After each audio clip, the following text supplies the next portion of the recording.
16 meeting of the Laconia City Council. As always, we will begin our meeting tonight with a salute to our American flag. Please rise and join Councilor Robert Hamill in reciting the Pledge of Allegiance.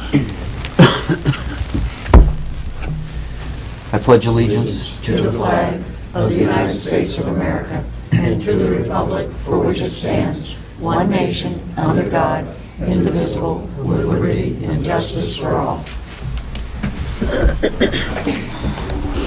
Let the record show that the minutes to tonight's meeting are being kept by Deputy City Clerk Stacy Anders, and I would ask that she please call the roll. Councilor Doyle?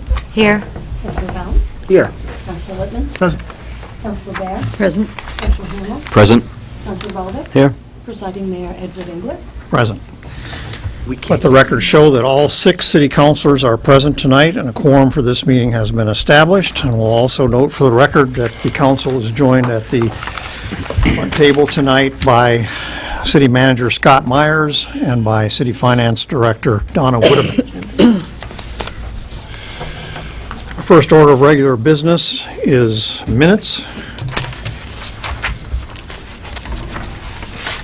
And we have minutes before us tonight of our last meeting on February 8th. Those minutes were distributed to the council on February 17th. No corrections were submitted, so last chance here if any councilors have any issues with the minutes. We do. I noticed one just this evening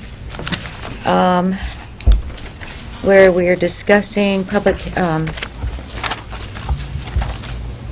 the committee reports. It says in the minutes that the meeting tonight was supposed to be at 6, and it was actually at 6:30. I noticed that. All right, so we will note for the record then that that meeting was scheduled for 6:30. Any other changes? Didn't notice because you showed up. Without objection, then, I will declare that the minutes of the February 17th meeting are approved as corrected. Thank you. We have no consent and action calendar items tonight. So next up is citizen comments for matters not on tonight's agenda. This is the appropriate time for anyone in our audience who wishes to address the council on any matter that is not anywhere on tonight's agenda. Is anyone with us tonight that meets that description? Nope. Okay. We have no interviews tonight. Communication. We'll call the council's attention to a letter that's in your packet from the Conservation Commission. Chair Dean Anson, relative to the matter that's coming up again tonight later on the agenda with regard to the offers, the city, unsolicited offers the city has received on 2 parcels of land on Davis Place. So I'm just noting that for the record, and that will go into the that file. Public input. As you know, over the last several meetings, we have encouraged the public, in particular people who have an opinion about zoning in the Weirs area of the city, which is largely, but not entirely, zoned commercial resort. And we've reserved time on each of our agendas over the last couple of months for people to come and address the city council on any matters regarding Weirs Beach, the Weirs Beach Commercial Resort Zone. Is there anyone here tonight who would like to address the council on that matter? Yes, sir. Mr. Foote. Welcome to you, sir. Greetings. Michael Foote, 222 Roller Coaster Road. You know, it's interesting. I really want to thank the council for putting out 4 meetings, really, for public input. It's funny how sometimes people will say, I didn't hear about it or I didn't know, but really, you gave 4 consecutive meetings here for input. What does amaze me a little bit is that there hasn't been a response with some sort of direction. I'm not quite sure what it is that the council is looking for, but one thing about the Weirs, you know, if you want to make it a different place than what is currently commercial. When you talk about resort commercial, it's a type of commercial. You want to see a nice mixed use like that. There are a bunch of big lots there, obviously, which we use for 1 week a year. It'd be interesting to actually have some good cognizant development, which does bring some actual commercial front to it. It could go either way there. There's still large holdings from Aqua Verdant that can go and be golf course or residential. There are a few other places that are left for development, but so many of them are just big open lots. I don't know what the answer is, but as you guys study this, it would be sad to see it go to used car lots or something like that. Certainly, it should be a different type of commercial, and when you discuss changing something to commercial, the definitions of what is in a commercial resort vice commercial, it can be different uses, and it should be cognizant of what we look for when we do make an adjustment here, if that's what it is that is looking to be done. Other than that, you know, everything clean and proper, and we'd like to have more people come to our area, more people come to the Weirs and have things to do other than open lots. May I ask you a question? Yes, sir. Specifically, what has been discussed, and we had a map up here at our last meeting, was we had asked the planning department to give us a map of the significant developable lots that exist in the city today under current zoning regulations that are developable as commercial. And, The map is right behind it. oh, there it is. We could pull that out, that'd be... And what we found was, not surprisingly, almost all of that land is in the Weirs that's left in the city. And the one thing that, I think the red dots on that map, as I recall, indicate places where the planning board identified significant tracts of land that are either vacant or significantly underutilized. And that would include the ones you're referring to. And you can see that something on the neighborhood of 80 to 90% of the lots in the city that would qualify are all at the Weirs.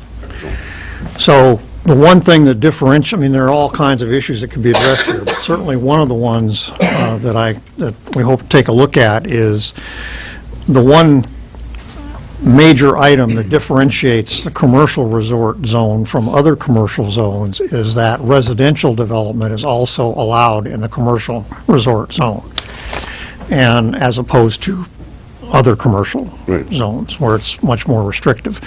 So the issue is, if that's what we have remaining for commercial development in the city, should we be looking at protecting it for commercial use only and prohibiting or severely restricting residential use for that area, those lots? Do you have an opinion of that you would like to share?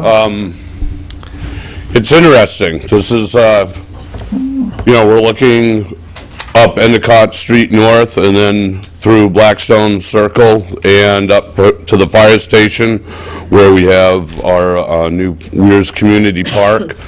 And there are some significant pieces in there that are wide open.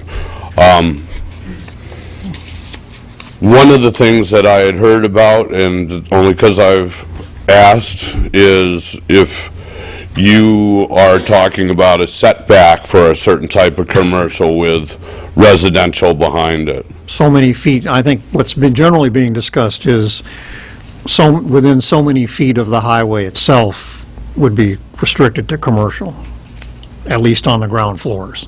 Right. Not the entire of the commercial resort district, but the street side lots. And as you know, we own a significant amount of property in the Weirs, and we do own on Route 3 also.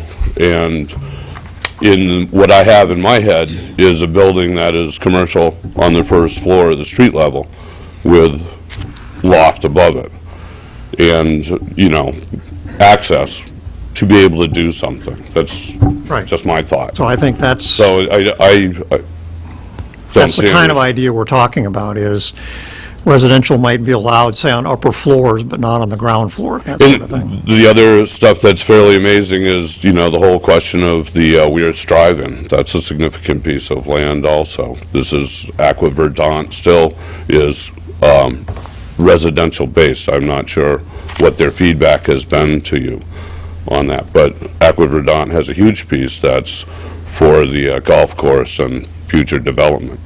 But I've never seen any commercial stuff. I do not believe there are any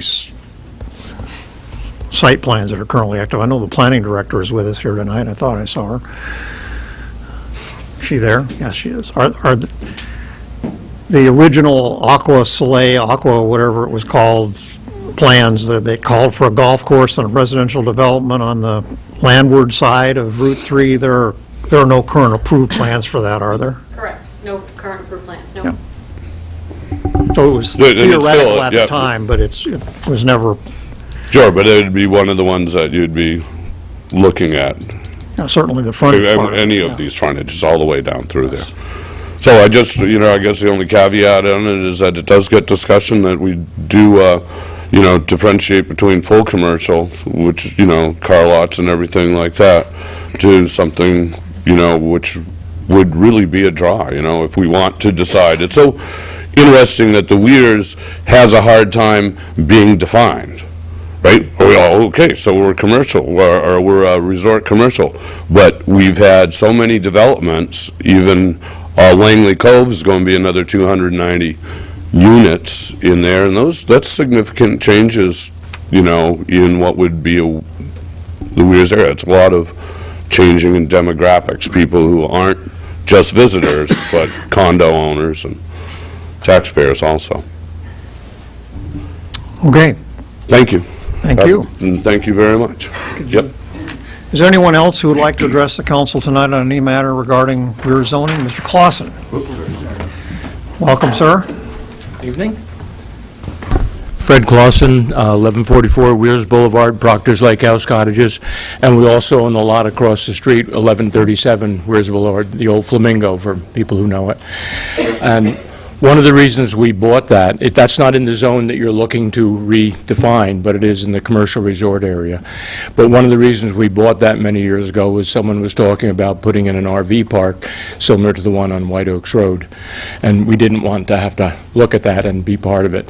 So although we're not in your area that is looking to be reconfigured, we're still very interested. It's about 4 acres, and we don't have any immediate plans for do anything there, but we do have an interest in what happens to the other parcels, because that will definitely affect us. And you needed some more people from the Weirs to talk, so I wanted to be here. Thank you. Okay, thank you. Anyone else tonight on the subject of weir zoning? No? Okay. Sorry, Councilor Levin. Just in terms of the term commercial that Mike Foot brought up in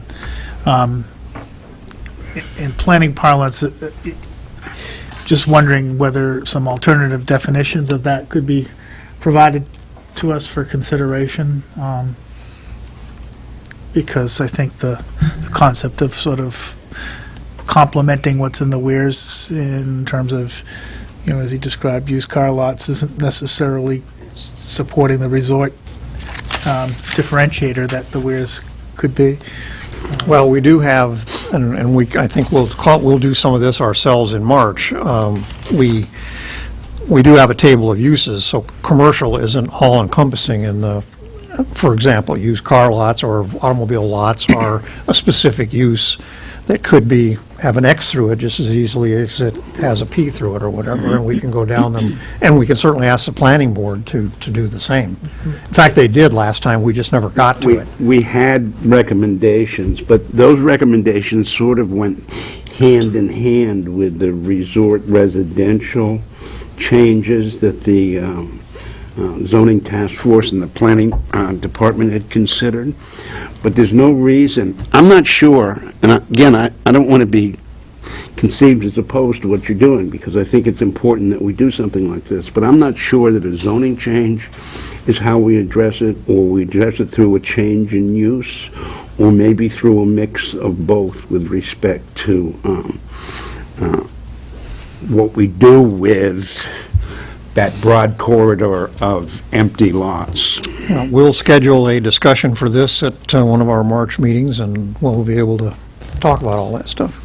I guess just in preparation of that, it might be helpful to have something to react to, similar to, I think it was very helpful when you brought that map in, to be able to Okay. sort of have some perspective on what, Well, let me have that conversation with the city manager in the meantime, and we'll see what we can produce. Within all the other packets, we didn't do it for tonight because we were killing a lot of trees doing it, but you did have that permitted table of uses that was there in any of the packets for January and February, so at least you can kind of run down and maybe on your own say, yeah, I think that's a mix for the Weirs and the resort we're trying to be, or no, it's not. So you do have what is allowed, what isn't allowed, and what could be allowed with the appropriate request there. But I think that could tie in, and we can certainly work to neaten that up. Councilor Hamel? At some point after we have this discussion, would it be all right to have I don't see why it wouldn't, have a meeting with the planning board, combined, so we could talk face-to-face across the table instead of sending a letter and asking for this and sending it back? And is there a problem with doing that? I don't know, is Or there not any a problem? precedent for that? We or- could schedule a workshop session, so it's a little bit more informal, and maybe piggyback on, as a courtesy, one of the nights the planning board's meeting already, and start a little bit earlier, and just have a city council and city planning board workshop to have that little more free exchange of ideas, to then formulate it into something a little more formal to them. Maybe we could do something like we did at the fire station with more seats, more room. Sure. Yeah, it's a good idea. Good idea? just looking through the table, I think, which I think is, we're referring to, I don't even see commercial resort. Commercial resort, I see CMR. I was looking under these headings, okay. Everything in that Yeah, column. okay. Okay, anything else on this subject? All right, we'll move on. We had a public hearing scheduled. I'm sorry. Did you include in that packet the proposed changes of use? I know that we had them before us before. We'll bring that up and get you copies, so you have what was brought forward in conjunction. We'll get it in your mailboxes this week. Okay. I'll send it out in an email when it's in your mailboxes, but we'll get that for you. We had a public hearing scheduled tonight with regard to Resolution 2016-03 relative to acceptance of a Department of Environmental Services Exotic Species Program grant in the amount of $6,640. Unfortunately, the required legal notice of that hearing was not filed per the letter of the law, and so we are not able tonight to have that public hearing. We will do so at our next meeting. However, if there is anyone in attendance tonight who came specifically for that and would like to address the council on that matter, I would invite you to do so now, and we can take an informal record of it without having the public hearing. Ms. Pearlie. Yes, Suzanne Pearlie, I'm chairman of the Milfoil Committee. And I did, Dean and I did do a memo that was distributed to all of you, letting you know what we're doing, and we're beginning to attack the milfoil in Paugus Bay, and I didn't know if anybody had any questions or concerns about where we're going. Obviously, we're starting small. Paugus Bay is huge, and there's a lot of work to do in Paugus Bay. There's a lot of milfoil there, but there are also issues because the water department's there, and so we can't use herbicides, which would normally be used when you have large infestations. So we're working slowly and cautiously, and this year the grant money will be used at the tip of Paugus Bay, Pickerel Cove, Moulton Cove, and Langley Cove. Yeah, that was Counselor going to Bolduc? be my make sure that the water department is They're involved, very much involved. because the state did some of that last year further up, and they could only go so far Right. because of that intake, Right. water intake. Yep, so. and we're, obviously, the state is, because we're accepting state funds, the state is very involved in everything we're doing, and as a matter of fact, we have a meeting with them tomorrow to discuss more of, how we can proceed. But this year, we got into the process sort of late, and the state only has so much funding, and we were lucky to get what we got, and then we've also got some, the cooperation of Rich Tilton from Resort on the Bay, who'll be contributing towards the process, and we hope to find more people that will help in the process of mitigating the total cost to the city. So grant funds, partnerships, and city tax dollars. So I thank you for continuing to budget money for milfoil, because Paugus Bay is obviously a very important body of water in the city. Okay, thank you. Thank you. So again, we'll have the actual formal public hearing during our next meeting. Presentations tonight, we have two. First up, we have a presentation from the New Hampshire Department of Transportation with regard to the pavement rehab of the Laconia bypass and Route 106, and I understand Mr. Toby Reynolds from DOT is with us tonight. Mr. Reynolds? Welcome, sir. Thank you. I'm going to be using this plan behind me. Can I slide this mic over just a little bit? Take it anywhere you want. Try not to make it tip over on me. I apologize for others in the audience that can't see the plan. I'll do my best to explain it and try to stay out of the way of the plan for you folks as well. So the reason that we're here tonight is, and let me know if I'm not loud enough for the microphone, is to explain some of the work that we have going on both this summer and next summer within the city and on the outskirts of the city as well, involving Route 106 and the Laconia bypass, Route 3 and 11. It's mostly maintenance work, and normally a lot of our maintenance work we don't come out to public meetings, but this one is pretty significant in nature, both in length and size and the amount of time that it's going to take us to do the work. So we wanted to share all that with you before the construction signs went up this spring. So I'm going to be using this plan, and on the plan, this is kind of awkward, but basically Laconia bypass is this road here, and then Route 106 coming out of the city and towards Belmont is the orange road there. Do you want to slide it out there a little bit? Sure, is that okay? Yeah, that's Yeah, I'm just going to block more people.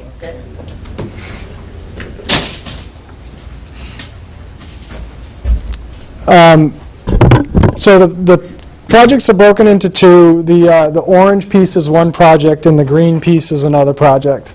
And essentially, I'm going to go over the basics of the work to start, and then I'm just getting more detail as far as how it impacts the city more so than all the other periphery work. So the work on 106 is mostly a pavement rehab project. It involves a couple of different treatments along 106, both an overlay and a reclaim operation in different locations based on the pavement condition. But also work on 106 in Belmont would include work at CV Road. We'll be adding a left turn lane northbound and a right turn lane southbound at CV Road. So the work begins at Perkins Road in Belmont and extends up to the Laconia Compact, depicted here on the map, just north of the Laconia bypass. The work on the bypass is from end to end, essentially from the intersection here in at 3B or Business 3, we're in 3 and 11, all the way to Guilford at the other end where 3 and 11 split. The work on this road is mostly pavement preservation, so that's a 3/4 inch shim to take out some of the rutting, and then a full overlay of the whole bypass. A little bit more information about some of the bridge work that's included. So we broke out this section of the bypass to include on the 106 portion of the work because we'll be doing work on the bridge over Route 107 on the bypass and the bridge over the bypass on Route 106. The work on those bridges include partial and full depth deck repair. Basically, we go in, we take off the pavement, we take off the bridge membrane, and we repair damaged areas of the concrete deck. Put a new membrane back on and repave it. We'll be doing that at both of these bridges, and there's one more bridge in Belmont over the Tioga River where we'll be doing that treatment. Also, as part of the bridge treatment, we'll be painting the bridge girders on the 107 bridge. Other miscellaneous work involved in both of these projects is we'll be doing some guardrail work, mostly on the bypass. Most of the guardrail will be replaced on the bypass due to its age. Minor drainage improvements. The city of Laconia is actually going to be adjusting some water gates in this section, and also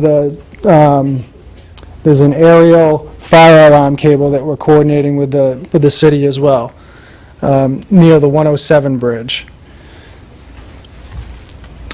So the traffic impacts, which is probably the most important reason that we came here, is, I'll start with the ramps.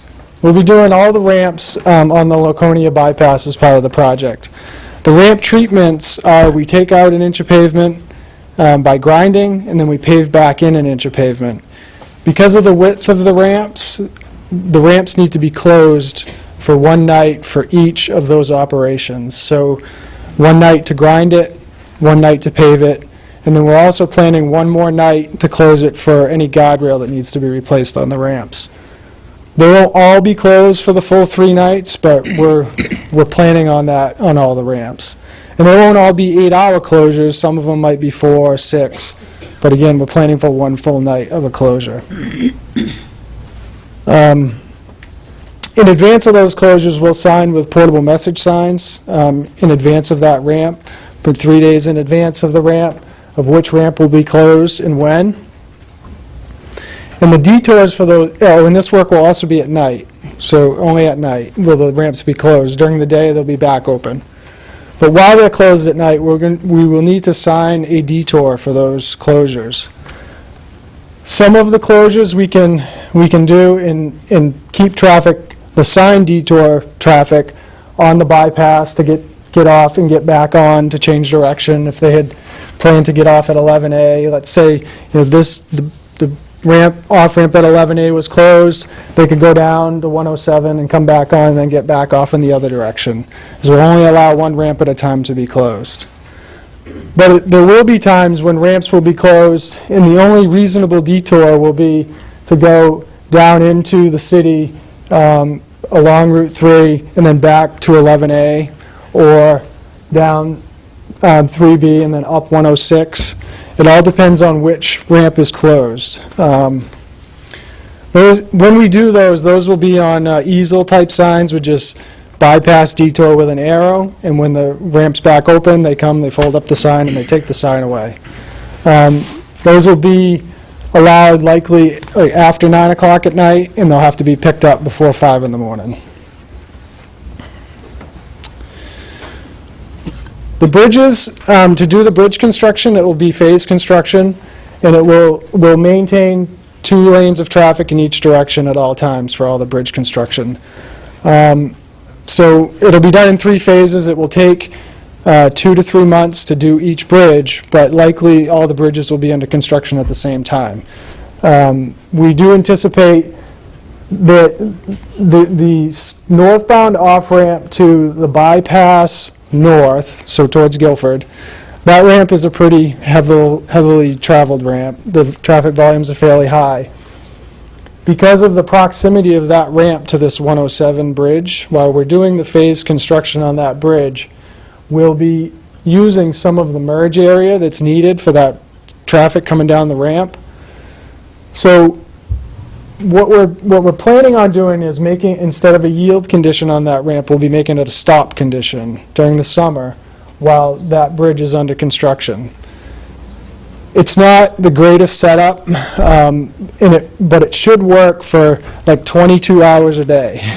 But during the peak hours, during commuter hours, there may not be enough gaps in the traffic on Route 3 for somebody to come to a stop and then safely enter the bypass in a big enough gap to get up to speed.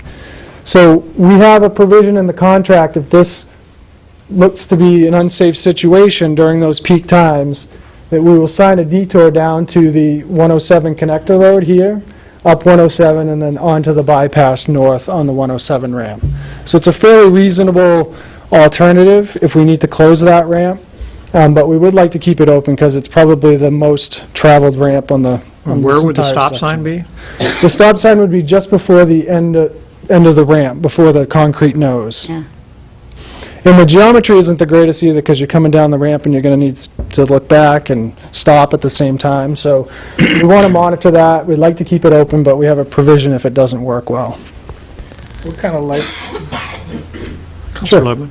in terms of that lighting, I've seen various sophistications of that. Some highways, they have a lighting that's sort of timed as opposed to just a blunt lighting stop situation. Do you have, what type of technology are you looking to employ there? All we're looking for here is a stop sign, just a static stop sign. So as you come down the ramp, there'll be a stop ahead sign. We will likely use a rumble strip in the road to get their attention that something's changing, and then a stop sign at the end of the ramp. So I think what you're referring to, lots of states, like I've seen it in Nevada a lot, they do ramp metering. And so you have a really heavy mainline traffic, and you queue up your ramp traffic, and then you let them all go at the same time. That's not what we're planning to do here. It would just be a stop sign. Could I ask, when you're coming out of Old Prescott Hill Road there, it practically abuts the down ramp. Is that going to be affected? That's, it comes in like right here, Yep. right by the ramp. Yeah? No, that shouldn't be affected. You'll be able to exit and enter? Yes, Okay. yes. And why would you ask that question? He lives there. A couple of other things that I'll just go over is that during the construction, whether it's for guardrail work or for drainage work on 106, there will be times where we'll have alternating one-way traffic, more of a typical construction setup during the day. We hold traffic in one direction, let them go, hold them in the other direction, let them go. So that'll be going on. We won't allow that during commuter hours or during the peak times. Night work, like I said, will be isolated to ramps. There may be some sections on 106 more in the Belmont end where it's very narrow, that the contractor may choose to do some night work because of the pavement treatment. There is a section of reclaimed pavement that's planned at this, at the northern end of the 106, the northern end of the project on 106, which abuts the compact. And then up by the tech school, where that will be reclaimed, so it will be on a gravel surface. And in the contract, we're not allowing the contractor to keep traffic on gravel for more than 12 days. So after they reclaim it, they'll obviously they'll have dust control the whole time, but within 12 days, they have to get pavement down to maintain traffic. This is the road you just shimmed last year, right? Right. We shimmed it to hold it over to get to this project. That was because it was starting to pothole severely, and that's why we only paved between the white lines to do the minimum possible to just hold it over to get to this project. A couple other things worth mentioning, the painting of the girders for the bridge over 107, that'll be done during the day with alternating traffic underneath the bridge, and then that operation goes away at night, gets opened back up to 2 lanes of traffic on 107. We have provisions in the contract for no work in and around the NASCAR events, no work for the 3 days before and I think 1 day after Motorcycle Week. So no work that restricts traffic and no traffic on unpaved surfaces during that time. Also, it doesn't impact Laconia so much, but the Timberman Triathlon uses part of this route, so we're not allowing any gravel surfaces for that. No closures on Sundays, holidays, or days preceding holidays. And ramp closures will also be coordinated with the Meadowbrook concert events, because those get out at night, the ramp traffic will be at night. One other thing we're including in this project is that there's also a rapid bridge replacement project happening here at 11A.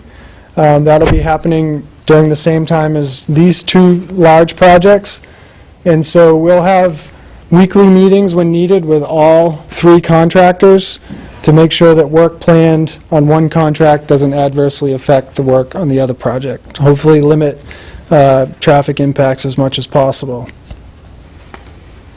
In 2016, we're planning on most of the bridge work being underway at the same time. And then also all the paving work on the bypass, with the exception of this orange section here, will be completed in 2016. So the bypass paving, guardrail work will all be buttoned up by the end of the summer of 2016. The work on 106, we're hoping the bridge work gets completed in 16. That's what we're planning on, and that all the paving work will follow in the summer of 17. We're not precluding the contractor from doing work on with paving. Sorry, let me Yes, interrupt you. certainly. You have a question, Councilor? I have a question. On 11A, where you're going to be 11A, doing yes. the bridge work, Yes.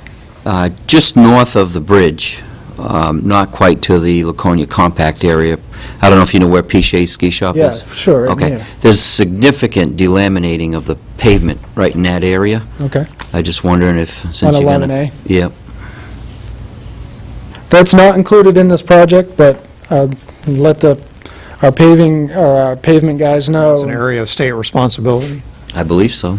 Yeah, I believe we are responsible up to the town line, Town or the line. city line, yes. It's right in that area of Hounslow Ave. You can see it from the Division 3 office, just... And that's in Guilford, right? Yes, it is. Yes, yeah, right across from DOT there. Okay. So lastly, the approximate total for all of these projects, as presented right now, is approximately $9.6 million. The bypass portion of the work, with the exception of, again, this middle section here, is about 2.1. The CV Road intersection improvements, which is a highway safety improvement program project, that's about 500,000. And with the rest of the work, with the bridges in and around 106, in all of 106, is about 7 million. All the funding for the project is out of it's out of multiple sources, but mostly out of our federal resurfacing program. So it's 80% federal and 20% state match. And the safety improvement project is the other source of funding for CV Road, and that's 90% federal and 10% state match. So that's it quickly. I know it's a lot of information, but we'd entertain any questions. My understanding, that 106 is not going to be torn up this summer, but in 2017? We're not precluding the contractor from doing a lot of the work on 106 in 2016. The contractor could do some of it, but we're anticipating them focusing most of their efforts around the bridge work in 2016, and likely most of the paving will be done in 2017, but it doesn't have to be done that way. Okay, so worst-case scenario, they get into the project in 16, then what do they do to secure it for the winter? Yeah, good question. We won't allow any of the bridge work to go, like, say they're half done with the bridge and then it goes over the winter. We won't allow that. They have to, once they start the bridge work, they have to complete it within the construction season. Same with the roadway work, is that we have provisions in the contract that say the contractor has to have the road ready for winter maintenance prior to, I think it's October 15th. So there's a period in there leading up to October 15th where our folks in the field will coordinate with the contractor and say, I don't think you can get that section done in time, so you're going to have to wait till next year, kind of a thing, because we don't want to be plowing something that's not up to our Section by standard. section. Yes. Counselor Bolduc? When is it going to start? I did skip over that, good question. So the first project, this bypass project here, the green, this advertises for construction tomorrow, actually. And, but we don't anticipate this to probably start.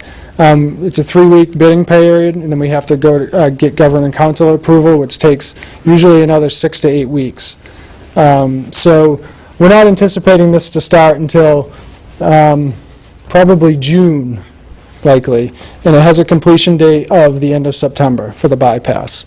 The work on 106 and the bridge work in here, all the way down into Belmont, that project advertises at the end of March. And so it'll have a slightly later start date than the bypass project.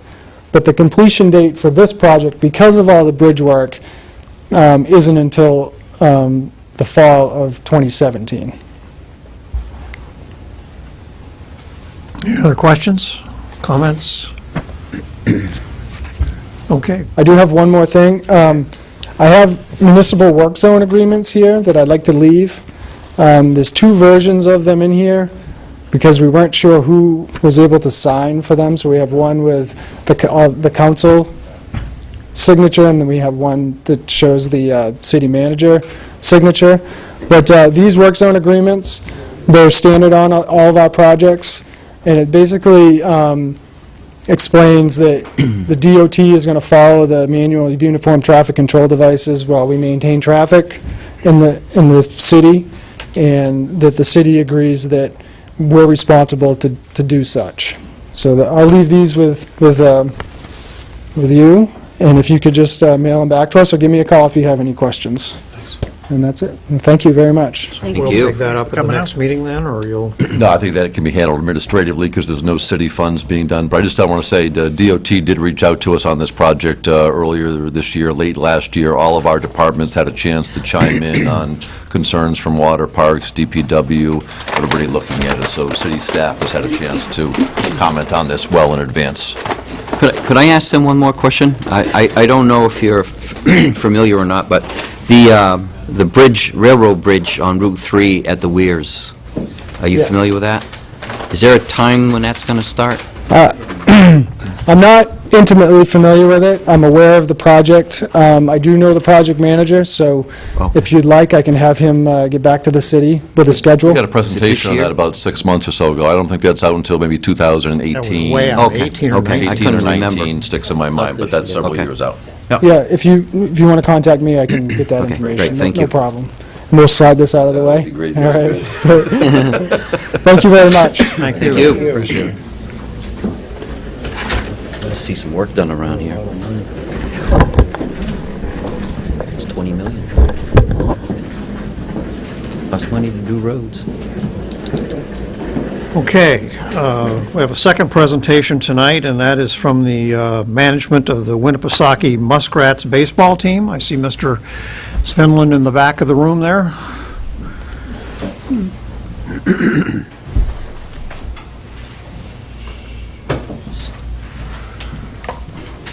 Welcome to you, sir.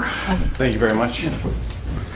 My name is Christian Svenlin. I'm the general manager of the Winnipesaukee Muskrats. The Muskrats have gone through quite a few changes in the past few months. New ownership, new management, and a new name change and logo. I'm here to kind of update the council on what's going on. I do have a couple of our board members in the back with us, Lou Gavon and Nate McShinsky, and Bob Hamill is on our board as well. A couple other members live in Bangkok, the new stakeholders, so they're not obviously able to be here. And a couple others have their kids on vacation. They Otherwise, live where? Bangkok, Bangkok. Thailand. Is in Thailand, Bangkok? Two of the owners live in Bangkok. Okay. The third owner lives in Greenland, New Good to know. Hampshire. That's why I'm here, because I live here. So the new ownership group, gentlemen by the name of Ira Blumenthal, Andy Minkler, and Todd Hewitt. Ira and Andy live in Bangkok, and Todd lives in Greenland, New Hampshire. I am the general manager. I have been a Laconia resident on and off most of my life. Laconia High School graduate, so I know a lot of familiar faces here, as well as the crowd. I'm sure my name is somewhat familiar to a lot of people here. The first thing that the new management team and myself and the new ownership group wanted to do was kind of regionalize the team. The Laconia name kind of functioned just for, in our minds, for Laconia. So we thought it'd be a good idea to change the name to Winnipesaukee to kind of broaden the reach, make it not just Laconia's team, but the Lakes Region's team, especially with the summer audience that we get. Our games are June, July, and a little bit into August. If we have a Winnipesaukee name tag, maybe we can reach across the lake, get some more fans and more sponsors and advertising partners. So that was the impetus for the name change.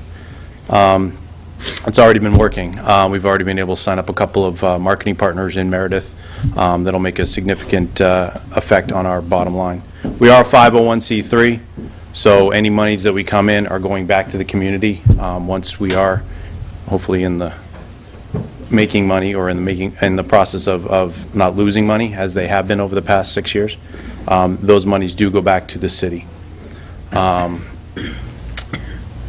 Our new board member, as I mentioned, one of our new board members, is Nate McShinsey. He works for the New Hampshire Motor Speedway. So some of the ideas that we have, some of the initiatives we have center on a new marketing plan. One of the major areas is the give back to the community of the Muskrats. Our mission is threefold. It's broadly stated on our website. Primarily, it is a give back. It's the community service that the players do while they're here as a thank you to the community. And as the ownership group, we'll be giving back to the community as well.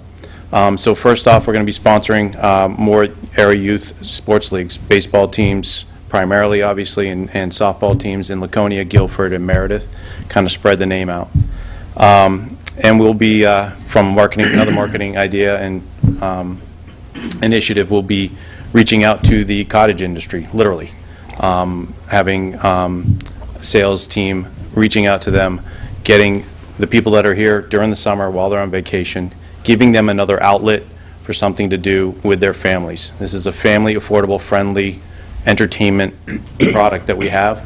We want to get these people, make it a habit for them every year to come back and enjoy this baseball that we have and the family-friendly atmosphere that we built.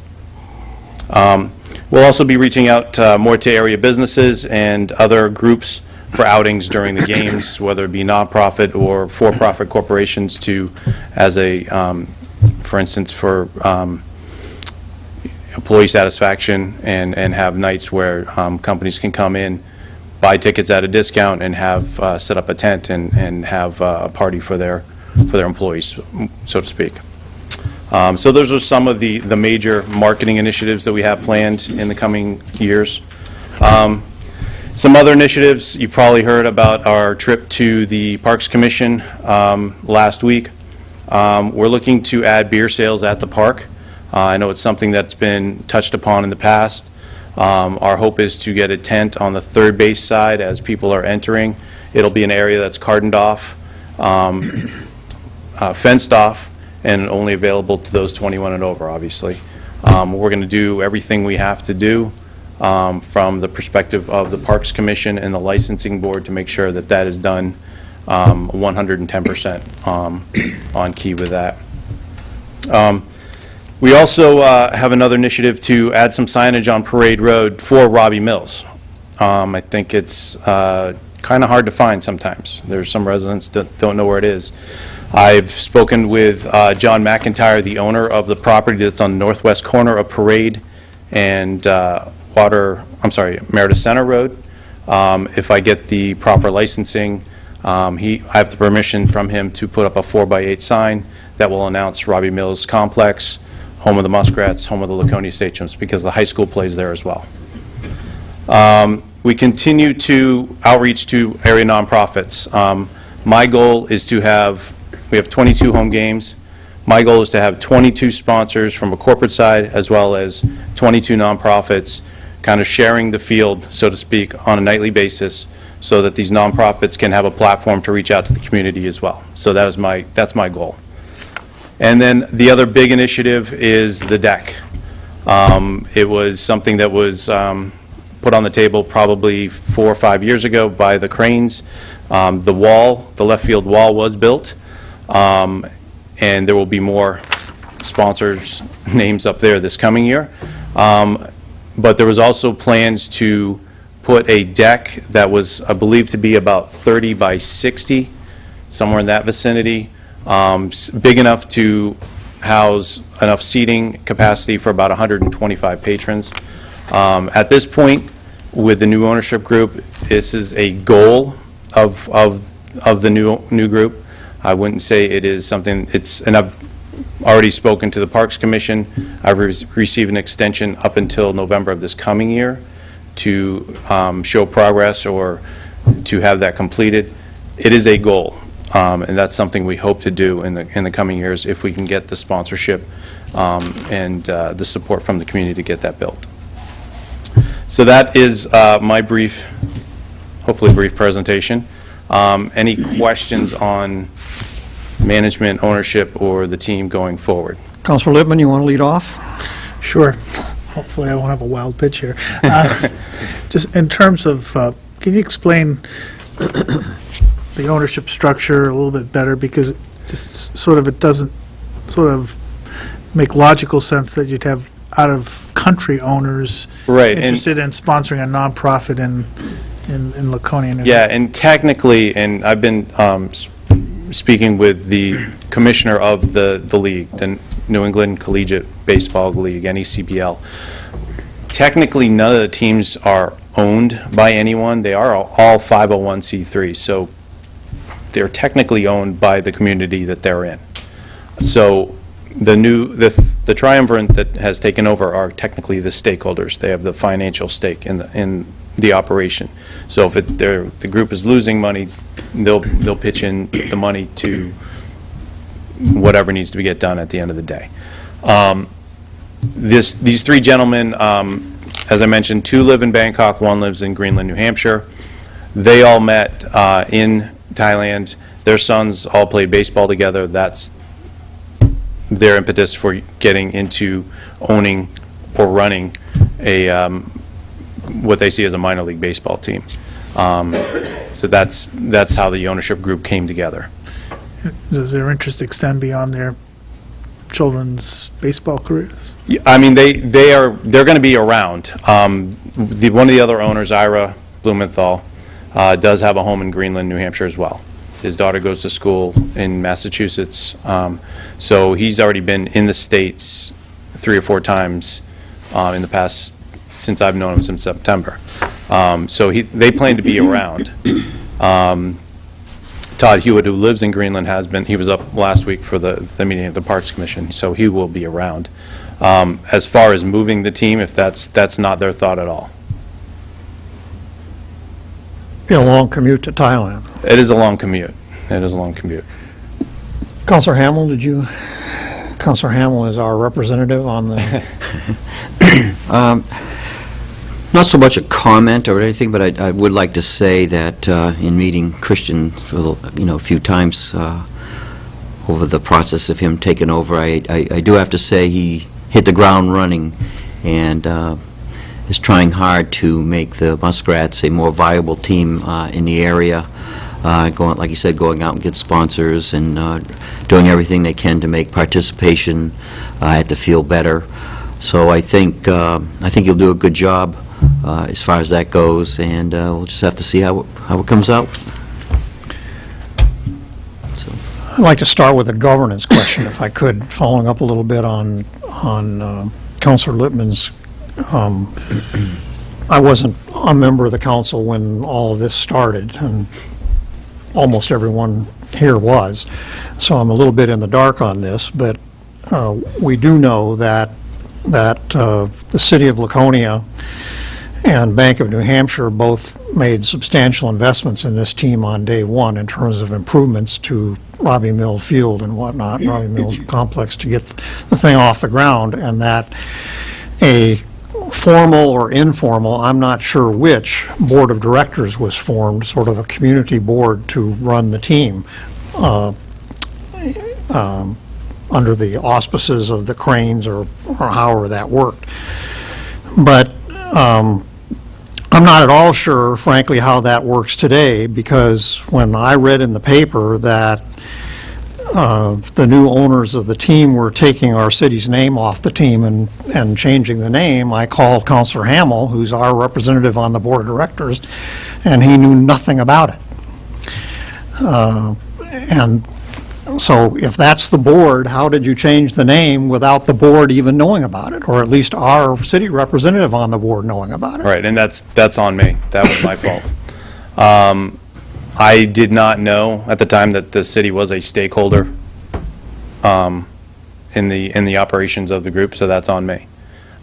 This was my idea after I was hired as the general manager, that I took to the ownership group and said, you know, I live in Laconia and I love this city and I'm proud of it, but I think for this group, for this entity to be more financially viable, we need to be able to reach to other areas. So, my bad, I didn't reach out to the board and get approval.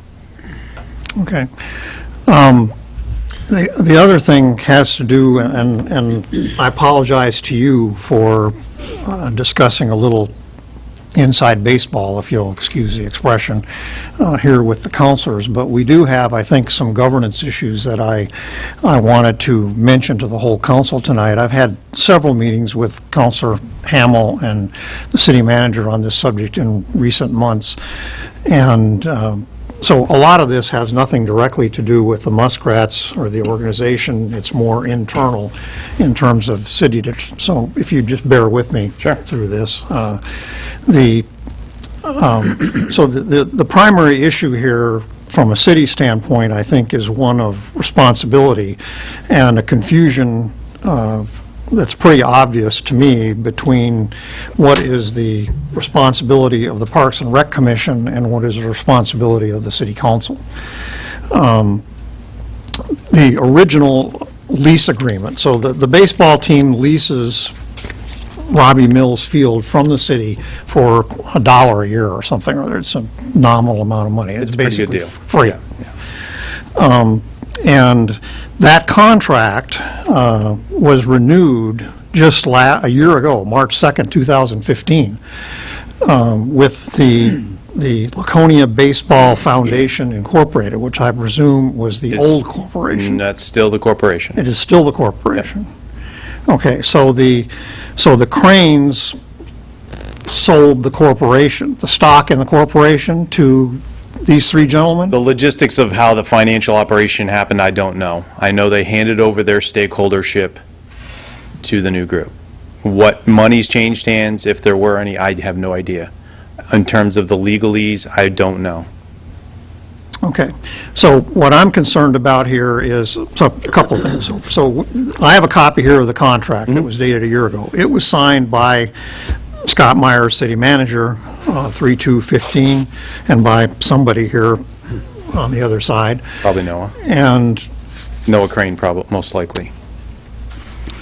this contract, point number one, never came before the city council. So that's one thing that in other words, the city, which to me makes no sense whatever, because we all know that to sell popcorn at Robbie Mills Field, you got to come to the city council for permission, and you have to sign a 5-year contract. For whatever reason, it wasn't done. So we have an issue there, I think, that needs to be clarified. So, but anyway, based on the authority of the Parks and Rec Commission, Mr. Myers signed this contract a year ago. And now this contract, by provision, can be assigned by the lessee to another party. But what I'm hearing tonight actually is, if I'm understanding this correctly, is the corporation didn't change, only the ownership of the corporation changed. And as I stated, there is no owners. They are stakeholders. They're not technically owners. Well, somebody signed on behalf of a corporation here. I don't know who, but it says Laconia Baseball Foundation Incorporated. I guess the point the mayor's making is, I think we, as the council, given the investments we made in it, would like to have a clear, Who do we have a contract with? who's accountable here? what's- and what's- That's a great what's the- question. Laconia Baseball what's the board- Foundation, Inc. I mean, if we're partners that are in an agreement, it seems to me we need to clarify who exactly we have a contract with. Okay. And if it's a new entity, then I don't see any indication in the file, if you will, that we ever received word from Laconia Baseball Foundation, Inc., that they were reassigning this contract to another party. You follow me? Yes, sort of. Sort of. And I mean, it's a legal document, it's a lease, and Right, and the corporation itself has not changed. okay. The So, stakeholder- I mean, So the stakeholders have changed. stakeholders have changed. We don't know what the consideration was for that change, whether there was money changed hands, what other consideration. We don't know the details of that. Correct. When did that happen? September of this past year. September of September 2015? Yes. Okay. And I'm just going to ask a couple more questions. Okay. Just general questions for the council. When did you find out about it? Because this is all new to me. This is just fun stuff. This is, well, then they sent out a press release last fall sometime announcing the name change and the new ownership, I think, correct? Right, the new stakeholders aren't calling themselves owners, but they were not mentioned in, I don't recall the press release offhand. I know that it did there was a name change announcement, and there was me being named as But it was general last fall manager. sometime, I think. Yeah, September, October, yeah. Yep. And they came to the Parks and Rec Commission, you did, I believe. I have been, yes, representing. 3 or 4 Came to the times. Parks and Rec Commission last November, I believe. Could be wrong, but in that time frame. Yep. So here's the other issue. So the Parks and Rec Board had an issue with the cranes with regard to that unfinished deck. And so when the lease was re-upped, if you will, for 5 years, the Parks and Rec Commission inserted a clause in the lease with the cranes saying that you finish that deck by November 30th, or we have the right to declare this contract null and void, and you're no longer the tenant. November 30th of last year. Last This year. past year. That's correct. And Okay. I went to Sold it. I went to them, yeah, in the meantime, the Cranes handed over their stakeholdership to a new group. And I was hired in September. That happened in early September. I was hired in late September. One of my first actions was to go to the Parks Commission to make sure we still had a place to play, and ask for an extension on getting the deck built. So the November of the next year. current lease contains language that says, you complete that deck by November 30th of last year, or we have the right to declare the lease null and void. Now, Mr. Finland went to correct me if I'm wrong, went to the Parks and Rec Commission and asked in effect for a 12-month extension on that deadline. Correct. And he was given an okay by the Parks and Rec Commission. Again, it didn't come to the city council, and the manager and I have had that discussion several times as far as this gray area here. There's nothing that, granted, the Parks and Rec Commission did vote that night, I think they voted, or maybe it was by acclamation, I don't know, to grant that extension, but it has never been put in writing. There's never been since that meeting, there has never been an addendum to this contract to change that term. Okay? Okay. So the only contract that's in the file, as of right now, is the contract that was signed by Mr. Crane, presumably, last March, and by the city manager, March of last year. Now, then the latest issue we have, and Mr. Swindlen brought this up, is this issue about beer sales. And again, a gray area. Is that going to come to city council? Are we going to, I have no idea what decision the Parks and Rec Commission is going to make on this. did but- originally, But if they do agree to do that, then does that have to come to city council for approval? I mean, can you sell popcorn you can't sell popcorn without our approval. But can you thereby sell beer on city property without our approval? I mean, that just doesn't make any sense. So, again, I'm sorry for all right. talking about inside baseball here, but it is brought to mind some of these conversations, some significant gray areas of responsibility here. And I was just speaking this afternoon to Mr. Myers about this, and he and I just sort of informally agreed that the next step possibly would be for he and I to meet with the Parks and Rec Director and the Chairman of the Parks and Rec Commission and just sort of have an informal conversation as a starting point anyway, as a next starting point for trying to, and then come back to council with what comes out of that meeting in terms of where these lines of responsibility are. Councilor Hamel? I was at some of these meetings, and one in particular was about that contract, and they were voting on some things, and during the meeting, I mentioned to Kevin, I said that the Muskrats have a contract with the city, and I said, you need to check with Scott to find out the details of that contract, because I said it involved money, and it involved other permits. So I said, I mentioned to him, I says, I don't know where, like what you're saying, where the gray line is of what they can vote or what they can't.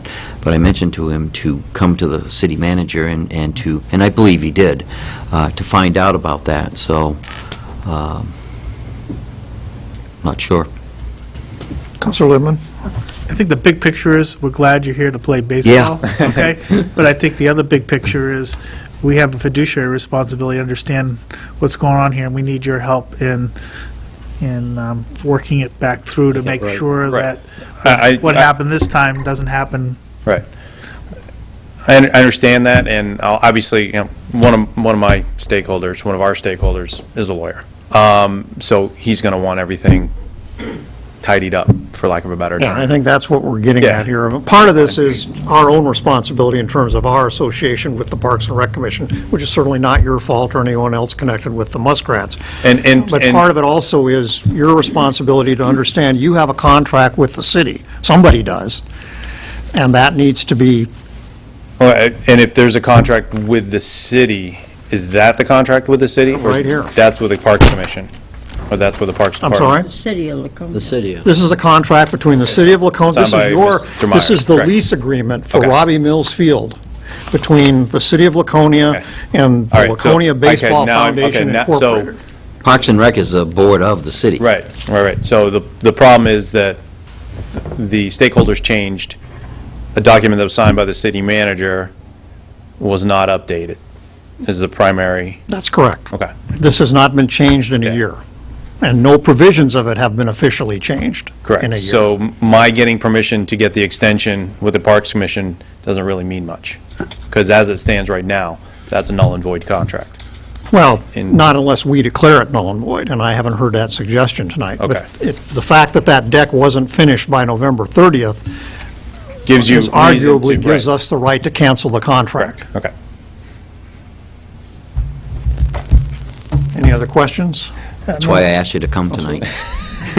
I guess the other thing, if it's a 501c3 operate on behalf of our community, I'd like to have some sense of how it is actually being run on behalf of the community, with some sort of reporting, back through, close the loop on that. We've never had a financial report in all the years. I had called and asked for one, but never received one. Well, I think Counselor Hamel, didn't you tell me that you'd never been to a meeting? No. It used The to only be meetings were Matt Leahy. on the phone. Yeah. That's the only one. So I But we guess- do have one I scheduled. guess we would like to have clarified what the Okay. governance structure here is. Yeah. And I joined the board myself last year, and I found out they had an annual meeting, and 3 or 4 of the board members were at the meeting, and I think the Cranes, Noah was in attendance, and his father was there via phone. But that was a once-a-time thing. That's gonna change.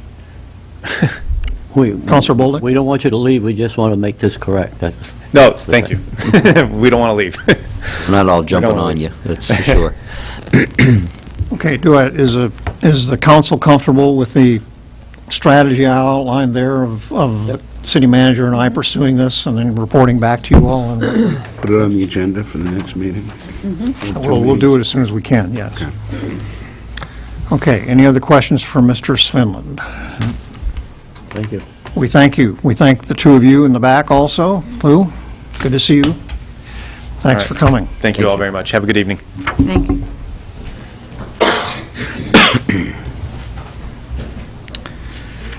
Mayor's report.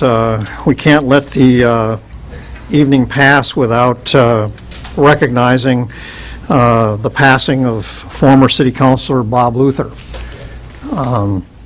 And our condolences go out to Mr. Luther's family, and I'm sure I speak for all the councilors in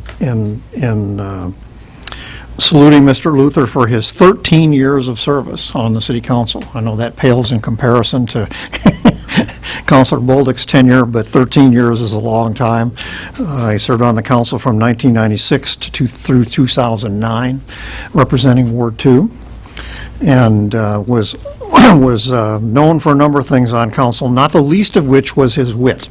For those of you who didn't seem, no matter how serious the discussion got on any particular subject, Councilor Luther always had a quip for the situation and brought a light touch to it. So he shall be missed, and again, our condolences go out to his family, and he shall be remembered by all of us. Councilor Lippman. I'd like to also mention about, I think, his good work on human relations, trying to make the city a good community, and he did a lot of that work behind the scenes, and also representing us, as a representative in the House of Representatives, did a good job with that as well. He'll be missed. Okay, committee. Understand we had a Land and Buildings Committee meeting earlier tonight. Look to Councilor Hamel for a report. Thank you, Mayor.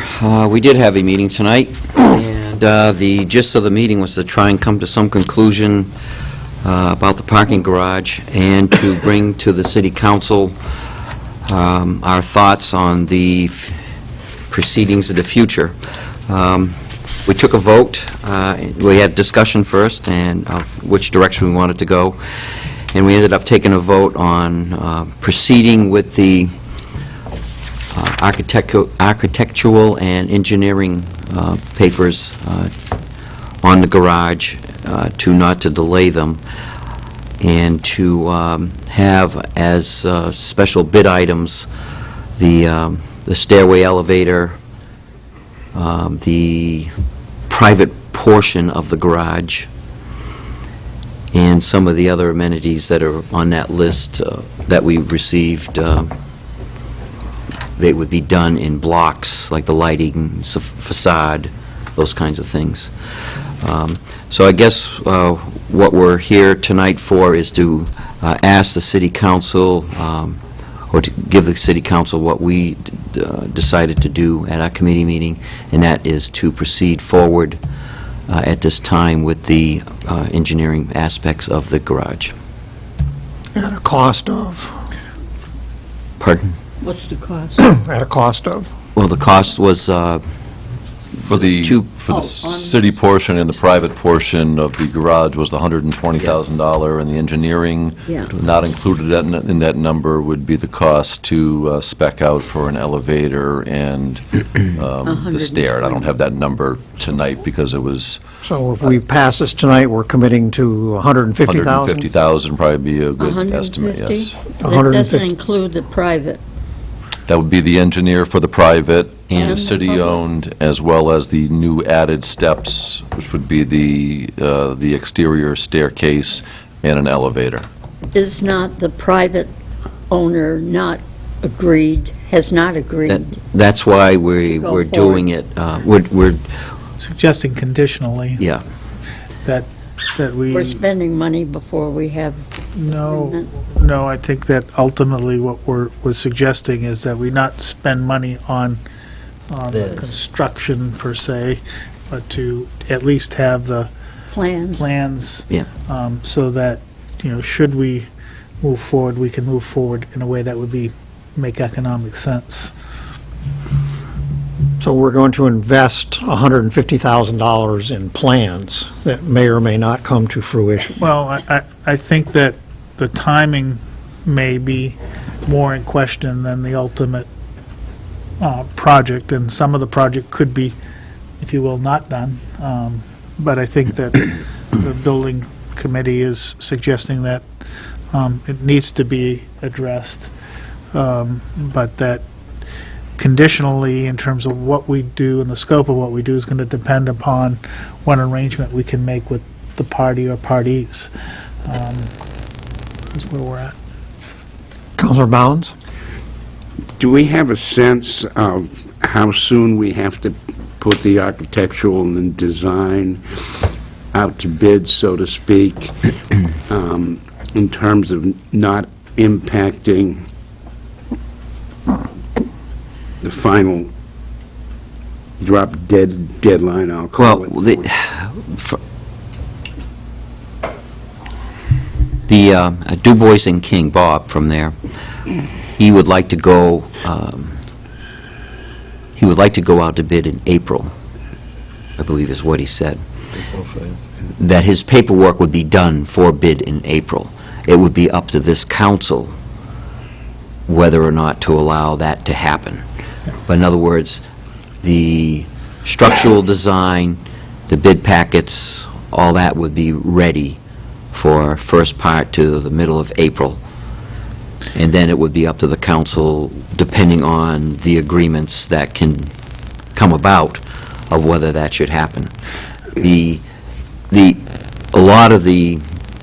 Some of the bids on that package are going to be add-on bids. So if you add everything up, No, what I mean by add-on is they're going to be spec'd out. They'll go through the bid process.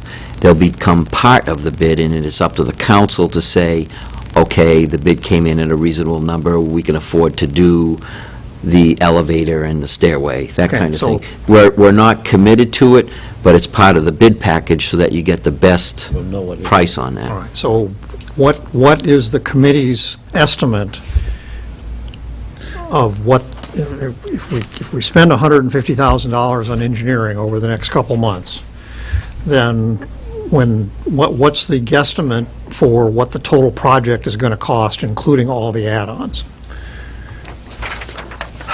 2.4 million. Probably close to 2.8 if you add the stairway and the elevator. Correct. Correct? 2.8 million? I'd say closer to 2.9. If we're bumping up the engineer and design cost a little bit to, from $120,000 for the structure to include $150,000 for the stairwell and the elevator, we've estimated $400,000 as a reasonable number for those two projects, so we might be just short of 2.9 million. And does that include the private share, which is what, a couple $100,000? Yes, 290,000 is the private 290 share, of that is theirs. Plus And their- we have no agreement with them. It's over here somewhere. plus their portion of the engineering is What included in happens that if they figure as don't well. contribute? So, So one at a time here. Please. Let's, who's going to answer this question? You are? I'm recommending that the council go in a non-public session to discuss what the terms and conditions. I don't think we should be laying that out right here, right now, because we're compromising our position. I think what we're saying is conditionally, this is our recommendation. We'd like an opportunity to discuss in non-public session what the terms and conditions might be that would allow us to reach an agreement with other parties. And if we can't reach agreement with other parties, that the timing of this project and what scope we would do is still open for consideration. Right. Okay. Well, let me ask one more public question, if I could, of the committee, and that is, so it sounds like that a lot of things out of view at the moment have got to come together for this to happen. But presuming that they do, we're talking about this happening pretty quickly, Too quick. Not necessarily. sending it out for bids in April. I mean, that's... Well, I mean, that's the timeframe to get Genesis to where they want to be. Okay, so best case scenario, Right. when would you see the when would you see the council's decision date being at its closest to say, we're going to do this or not do this? I think we have to make it as part of our budget deliberations, honestly, in terms Well, of, that was my next you question. know, my feeling is that we probably need to break this over 2 budget years if we were to proceed.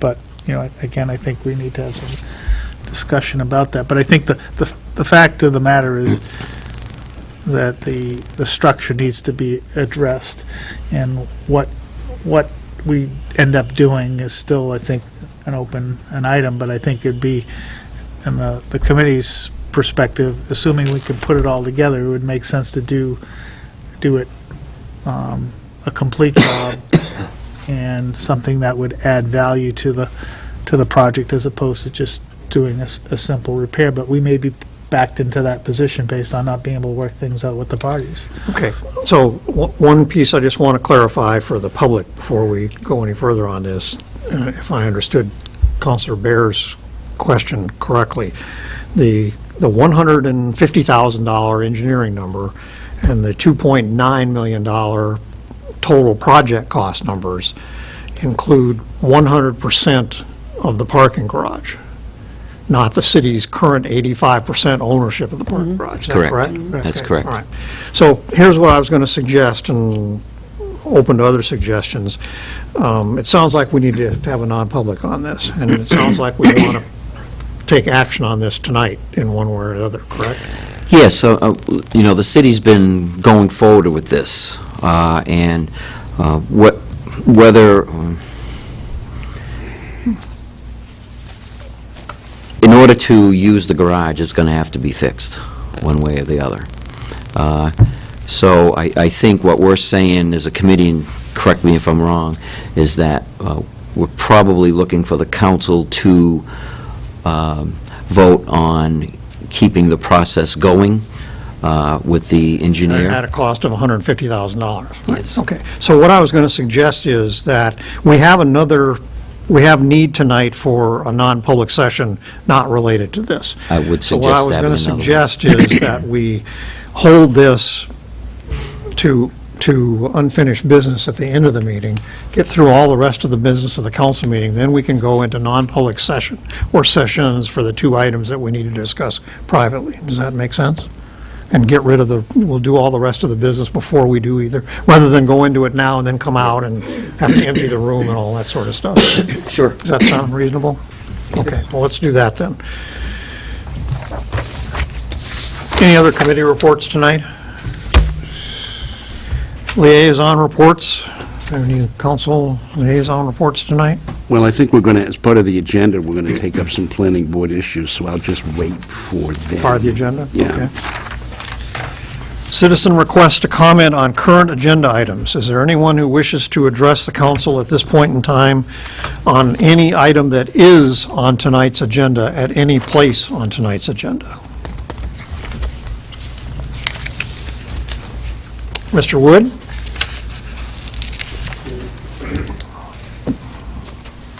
Mayor, councilors, Patrick Wood, Shore Drive in Laconia. I just want to say thank you for your efforts in many respects, but especially with regard to the garage. I didn't get to this committee meeting this evening, but I was at the meeting last Thursday. And it's very clear that there is an understanding about the importance of the parking garage to the city, and I do appreciate those efforts. I strongly support the recommendation made by the committee tonight to go ahead with the engineering, because time is really important to get it done. So thank you, all of you, for that effort. Thank you. Okay, thank you. Anyone else wish to address council on a matter that is on tonight's agenda?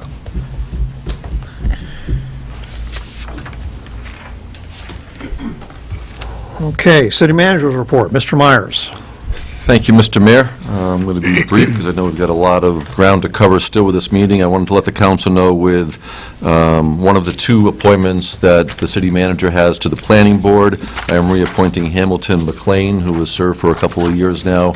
He brings a lot of good views to the board. He's got a strong background in energy efficiencies in particular, had worked at the state of New Hampshire as well as some other states, and I think he represents the city well in the planning board, so wanted you to be aware of that. Main focus tonight is going to be on the project update. We're getting into late February here. A lot of projects we're honing in on the proposed street paving list for 2016 construction season. We look to have that completed over the next couple of weeks. We have extended our contract with Busby to continue to perform that work here in the city. Lakeside Avenue, as we shared with the council, is a big project. We are looking to schedule a public session in the Weirs, hopefully for the end of March, the early part of April, to discuss the project, the timing, the phasing of it.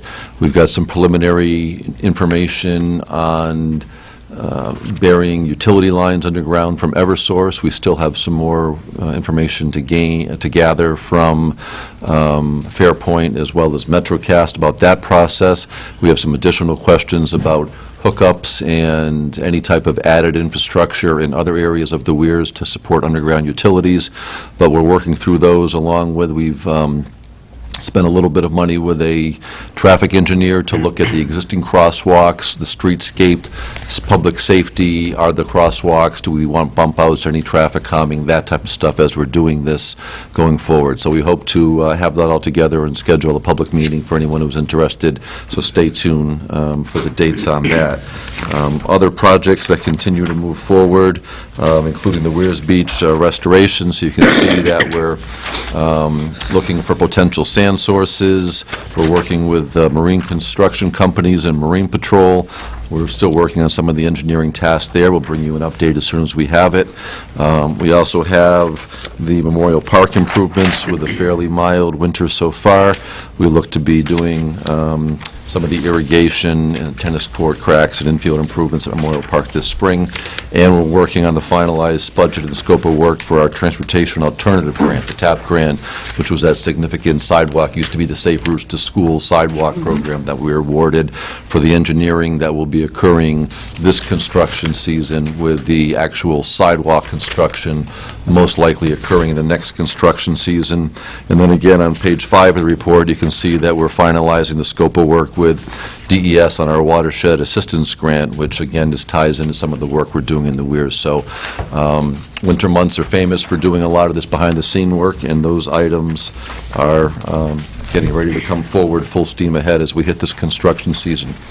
Just very briefly on the issue with the muskrats, a lot of the gray area the mayor and I have spoken of just deals with the past roles and responsibilities of council and the Parks Commission. I mean, the Parks Commission has some statutory authority, and I think the gray area comes into as to facility use agreements and what assets are considered to be overseen by the Parks Commission versus what assets are overseen by the city. When we went back, I know Councilor Hammer brought this up, we looked at the original agreement that was done back in 2010, and it was only voted on by the Parks Commission, and the thinking maybe was, that was the process to follow again, because that was past practice.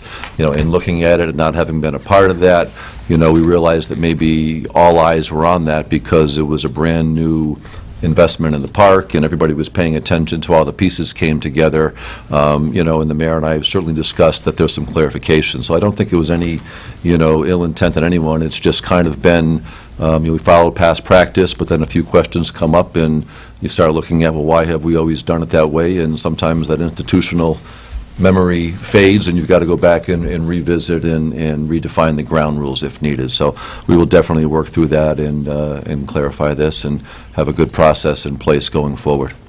So happy to answer any questions anyone may have. Councilor Bear. Scott, on that first part on the, in the Weirs, Yes. with the, you mentioned the underground utility initiative. I thought that was a gray area. We haven't funded for that in the budget, have we? We have not, and we just wanted to identify that number and see if it was even something that we could consider. It was identified in the Do you Weirs have a figure TIF plan. or? It's a very preliminary number, so Yeah. I'll share it with you, but please know that it's preliminary. It was about $500,000 for what Eversource came back with based on the work. But The rest of the project, the rest of the project, we figure on the city side is about $1 million. The water department, I believe, is about $500,000, give or take, and there's some sewer work in there. So that's about a $1.6, $1.7 million project from a couple of different funding sources. But I just want to caution that $500,000, very preliminary from Eversource, also requires the city to do the trenching for the conduit. We have to have discussion about the responsibility of hooking people up from what is now an above-ground hookup to their business in the most case. And I think we've got 11 or 12 physical connections to make. Those will now have to be done, from an underground connection. So just determination as to what the cost is there going forward. I know there were concerns, I believe in the past, when there was discussion, is would there have to be some larger transformers or other types of infrastructure equipment located just off of Lakeside Avenue, which, to put it simply, made somebody else's view worse in order to put the wires underground on Lakeside. So we want to clarify that we're not looking to do that, and we haven't firmed up numbers with MetroCast and Fairpoint. So that $500,000 number very quickly is going to get a lot bigger than that. So that's why I just want to caution. I don't want that number to say that's what it is. you have to keep it in mind when we think about the garage Oh, expense. absolutely, and I know this was on the Weirs TIF program, and there's not a lot of money In there that yet, one yet. yeah. But there's a lot, probably the wrong. most potential to happen for money to flow in from down in the Weirs. And if it was the desire to do that, really now's the time that we're going to do it in the next 20 or so years. You could look at financing of, is it a TIF project where the city can front the money for the year one or year two of a bond payment and TIF pays it back. So we're not saying it's going to be a part of it. We just wanted to do our due diligence now, explore the options, have the conversation, and determine whether it's going to occur or whether we're just going to go with the basic infrastructure needs. Yeah. So that's where we're at. We want to get all the information and have that dialogue with everybody. Thank you. Any other questions for the city manager? Okay, thank you. We're on to new business. First item under new business, page 30 of your packet, zoning ordinance amendment. This was regarding an amendment to Article 3 of the zoning ordinance regarding off-street parking and loading requirements, driveways, and access to bring the parking requirements into conformance with federal ADA standards.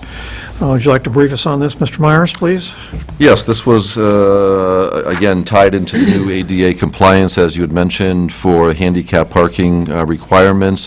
This was reviewed by the zoning task force with a recommendation to bring forward the appropriate state language to the planning board. Planning board held a public meeting, discussed, voted unanimously to bring this to the city council. I know Councilor Bounds was part of the planning board process on this, and on your cover page, we listed a couple of options, one being that you can accept the planning board public hearing as the council's hearing and move action on it tonight because it is pretty cut and dry in complying with the state standards, but the council reserves its full ability to hold its own public hearing.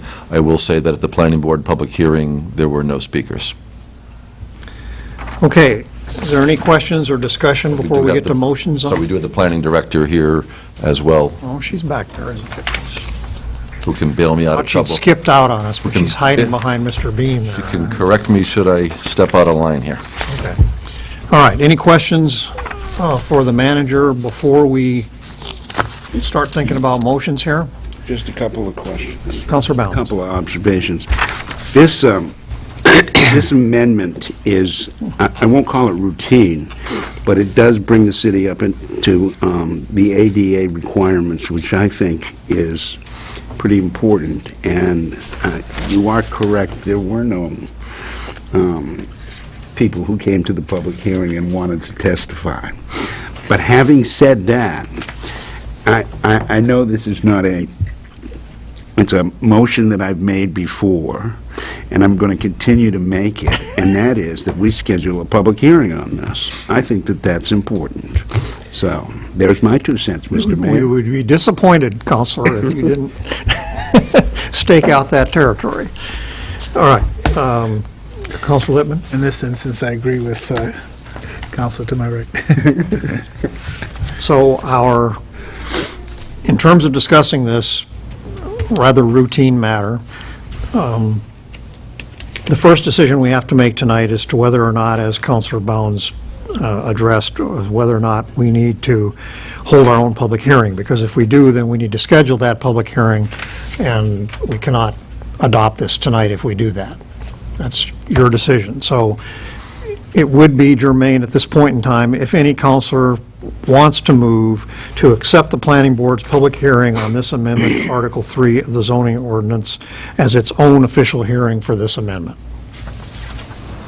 Does anyone care to make that motion? No? Okay. So then a motion, Counselor Bounds, would be in order for the city council to schedule a public hearing. No, so do we pass that on first reading first and schedule a public hearing? I think you would just, you would move to waive the reading of the ordinance in its entirety and read by title only, and then move it to a public hearing on March 14th. Okay. So the first motion would be in order, thank you, would be to move the reading of its, in an entirety of the planned amendment to zoning Article 3. So Can I have that motion? Counselor Bounds, second. Counselor Lippman. Any discussion of waiving the reading of the entire ordinance? All those in favor, please raise a hand. Have 6 votes in the affirmative, that motion carries. The next motion would be to pass on first reading and schedule a public hearing for our next meeting on March 14th, 2016, on the proposed amendment to Article 3 of the zoning ordinance. Counselor Bounds? I move that we pass on the first reading and schedule this for a public hearing on March 14th. Or a second. Counselor Lippman? Any discussion of that motion? I just think it's got economic consequences that it's worth making sure the public's aware of, so. Any other discussion? All those in favor, please raise a hand. We have 6 votes in the affirmative, and that motion carries as well.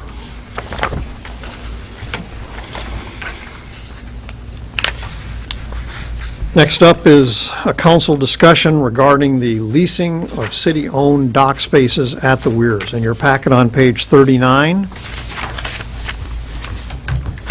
and on page 40, in more particular, you have Chapter 229 covering wharves, and the language there having to do with commercial applications at the wharves at Weirs Beach. And my understanding, I'll turn the floor over to the city manager in a moment. My understanding is that we have had 2, at this point, informal inquiries as to whether or not the city would be willing to discuss amending that to allow for commercial operations at Weirs Beach. So the question before us tonight, as I understand it, is do we even want to discuss this matter, or do we simply wish to tell the 2 people who've made informal inquiries of the city manager's office that the council does not have any interest at this point in time in changing the policy? Councilor Lippman. We did, in the past, have a conversation with the Mount Washington on this, and I think we were able to arrange, I think there was a party that was doing some educational tours out of the Weirs. It was the Lakes Association, I think. May have been, but, I mean, I think it's, if we can informally engage a conversation, I think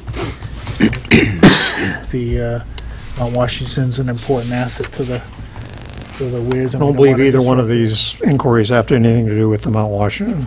Mr. Myers?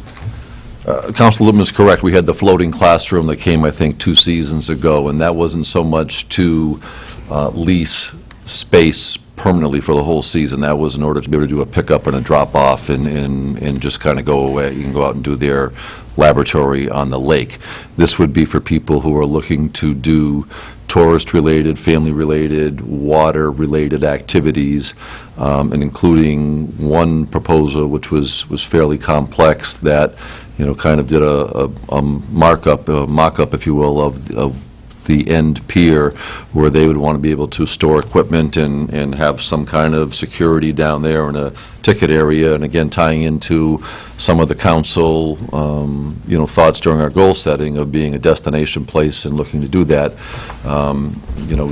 If the desire is to not lease up and have that space, go to a non-city entity for the season, then we certainly want to tell these people that the city will not consider that now, and they can be looking at other locations, if there are any, to try and operate their business. If there was desire to do that, then in addition to amending the ordinance to allow that type of use, we would then have to put together some advertising that we were accepting offers of people to come in and operate a business on the city dock space, and go through some kind of a advertising proposal so that we put it on a level playing field for anybody who might be interested. But there were two tire kickers, and I characterized them as more than tire kickers, people with serious proposals to offer that family-friendly type of amenity.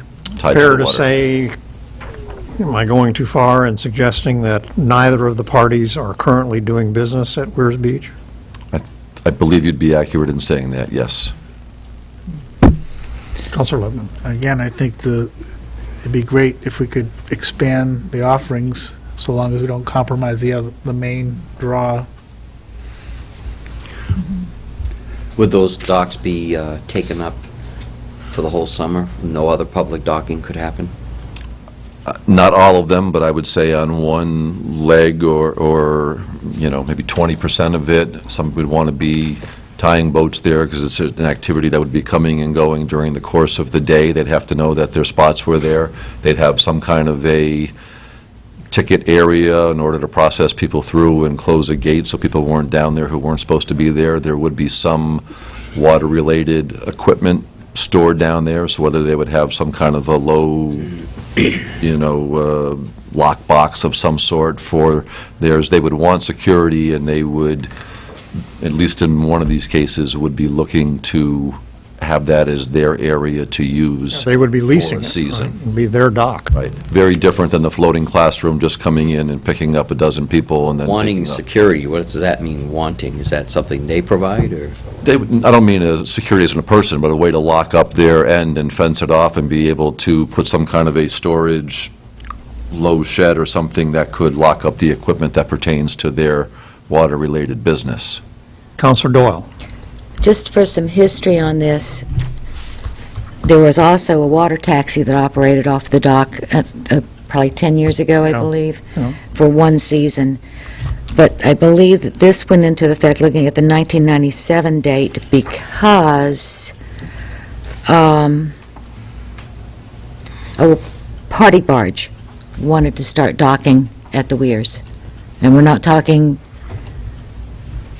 a fancy boat, we're talking a barge that was going to take people on and take them out into the lake for parties. And it was something that a lot of people did not want to see because it was going to take up a good portion of the dock space. And it was also, I believe, in regards to the Mount Washington, it was also direct competition to them. Councilor Bolduc. What kind of responsibility would the city have, insurance-wise and that kind of stuff? We would get the appropriate legal indemnification, and we'd work with our attorneys to make sure we had the appropriate coverage, just like we would on somebody renting a building from the city right now. There's appropriate coverage, so we would put the appropriate protections in place.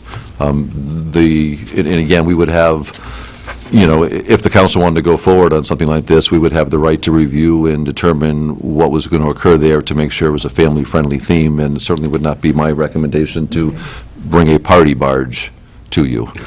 Yeah, I would think that we would have some kind of how many docks can they take up? I mean, you know, I think that would depend on the individual proposals, and some may need more space than others, depending on the use. But I think the first discussion is, are we willing to amend the ordinance to allow that, so we can even put an advertising in order to entertain offers? Because right now, our restrictions are very clear, and I think time is definitely of the essence for these businesses who would like to be operating for this summer season.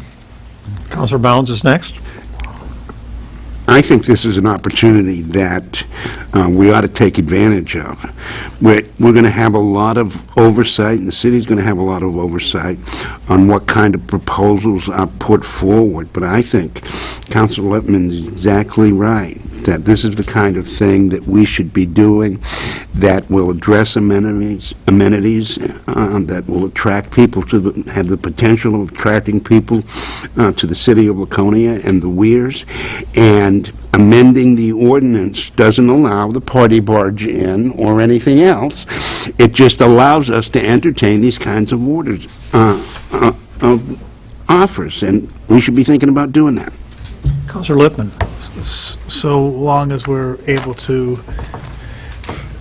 how do you say this, accept it, not necessarily have to accept any offer, Absolutely.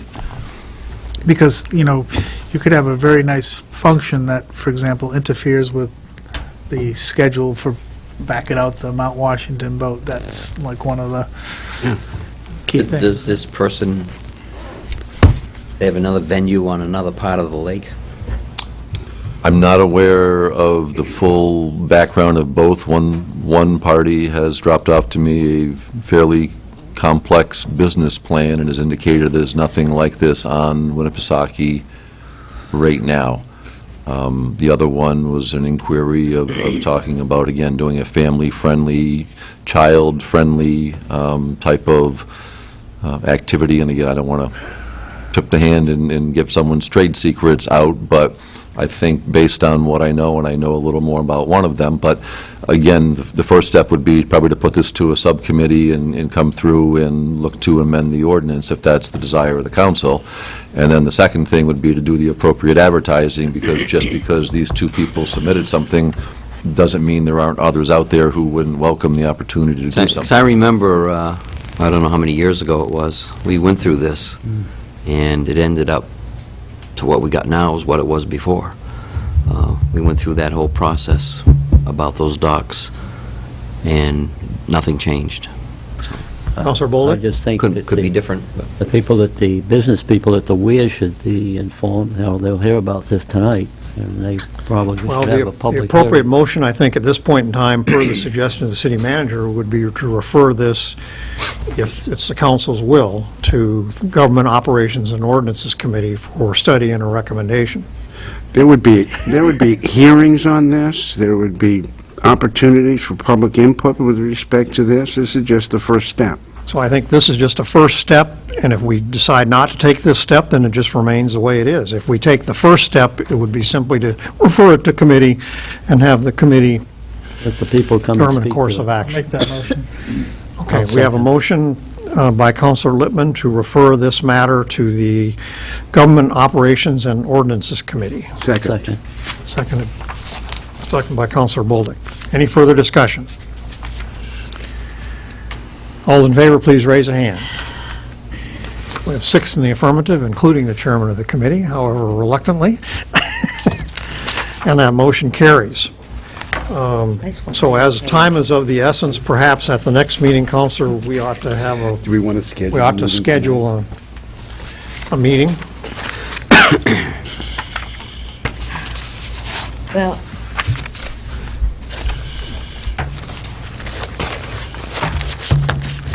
you know, it would be nice if we could get some input from people that are down there, and unfortunately, a lot of the people are not here. A lot of them have not reopened for the year, so we're kind of in a quandary with whether to do it sooner to help the businesses that are asking, or whether we need to get the input. Is it possible?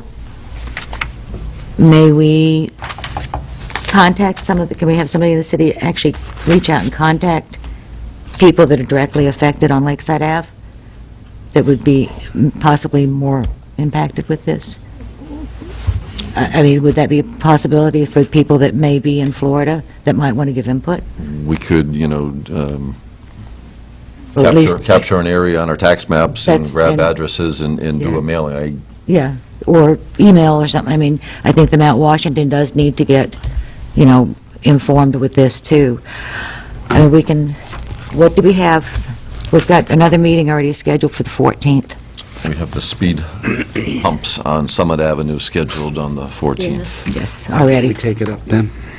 But I would say that this would be a little more pressing since we're still not in the construction season and stuff. So if there was a way, that would be 3 weeks from tonight. If the council was willing to bump that item to a later date and to do this, I could at least work with city attorney to get some proposed draft language of how we could do it, so at least a starting point. All right, Counselor Bolduc, would you be willing to postpone your hearing for a couple of weeks on the speed bumps? Okay. All right, so why don't we reschedule that one for March 28th then? Yeah. Now, And do then we we'll want- schedule a meeting of government operations and ordinances for March 14th. Okay, do we want to do that at 6? I mean, how much 6 kind of o'clock, input? Okay. 6 o'clock? Yep. And what time on Counselor Bolduc's meeting? No, it'll be another day, right? March 28th? What time was that I scheduled? think we said 6 o'clock just because we Yeah. thought there might be some public input Okay. Yeah. on that So during we'll the say meeting. 6 for both of them? Yeah, Okay. Okay, thank you. thank you. Unfinished business.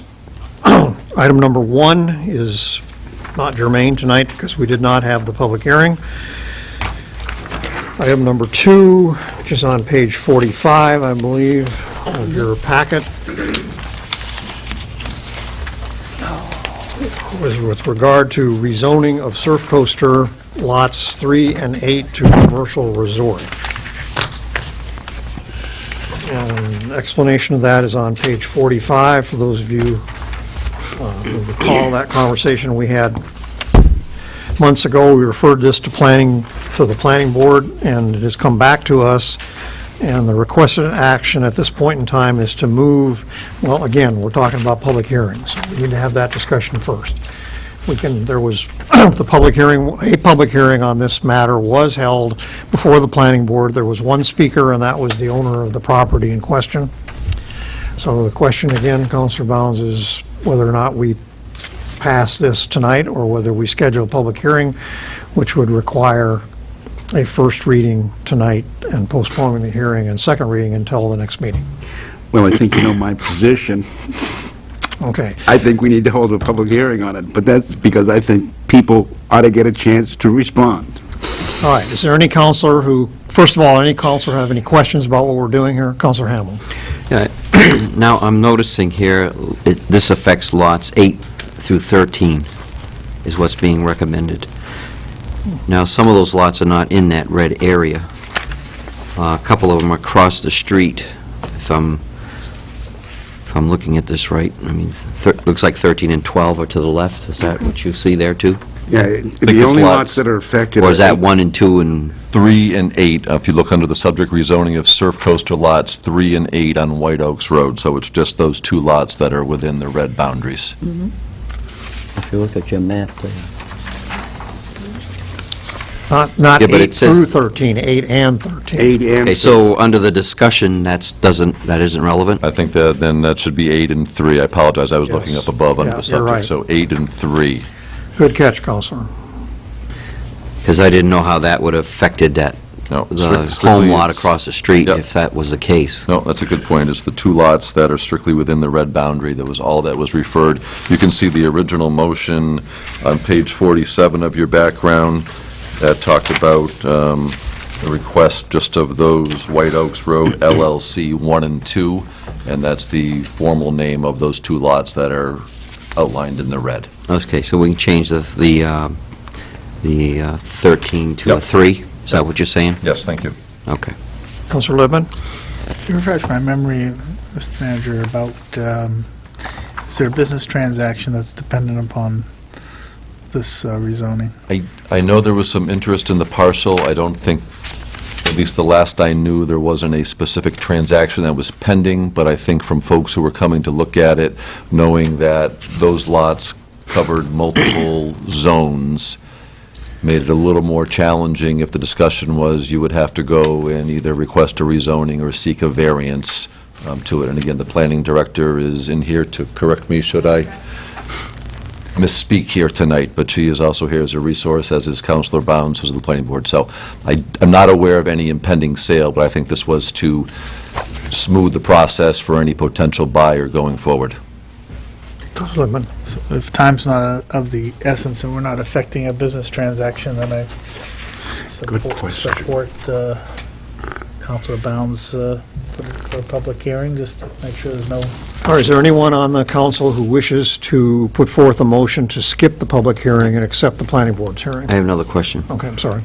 The zoning changes then for lots 8 and 3, that compromises that's the parcel that's there now as the Surf Coaster and probably the parking lot?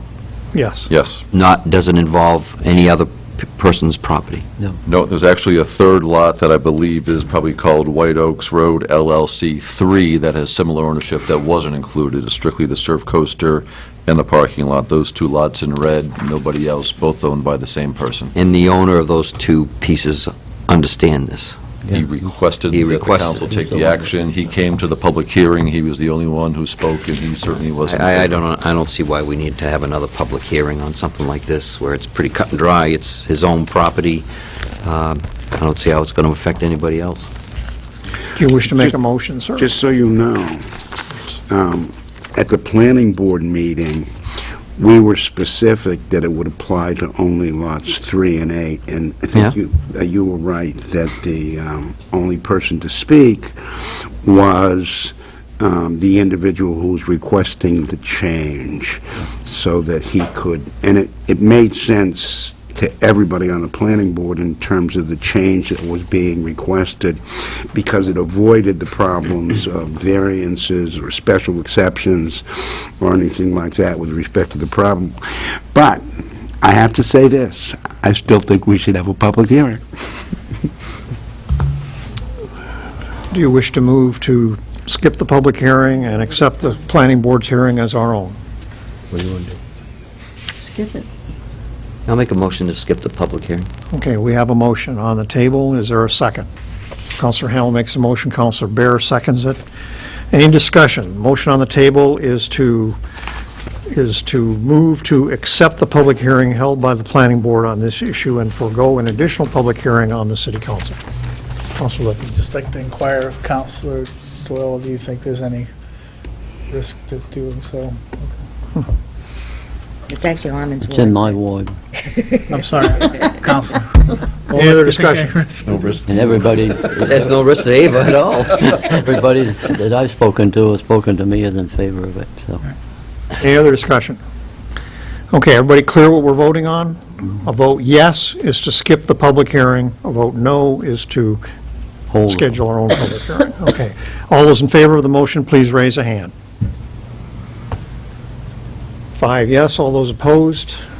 1. The vote is 5 in favor, 1 opposed. The motion carries, which moves us then to another motion, which would be germane, to move to accept the recommendation of the planning board as presented regarding the rezoning of Surf Coaster lots 3 and 8 on White Oaks Road from RR2 to RS, and, I'm sorry, say it again, on White Oaks Road from RR2 and RS to Commercial Resort CR. By Counselor Bolduc, seconded by Counselor Doyle. Any discussion? All those in favor, please raise a hand. We have 6 votes in the affirmative, and that property has been rezoned. Thank you.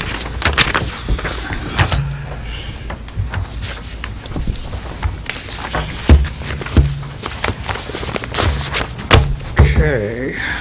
Davis Place, we've been there before.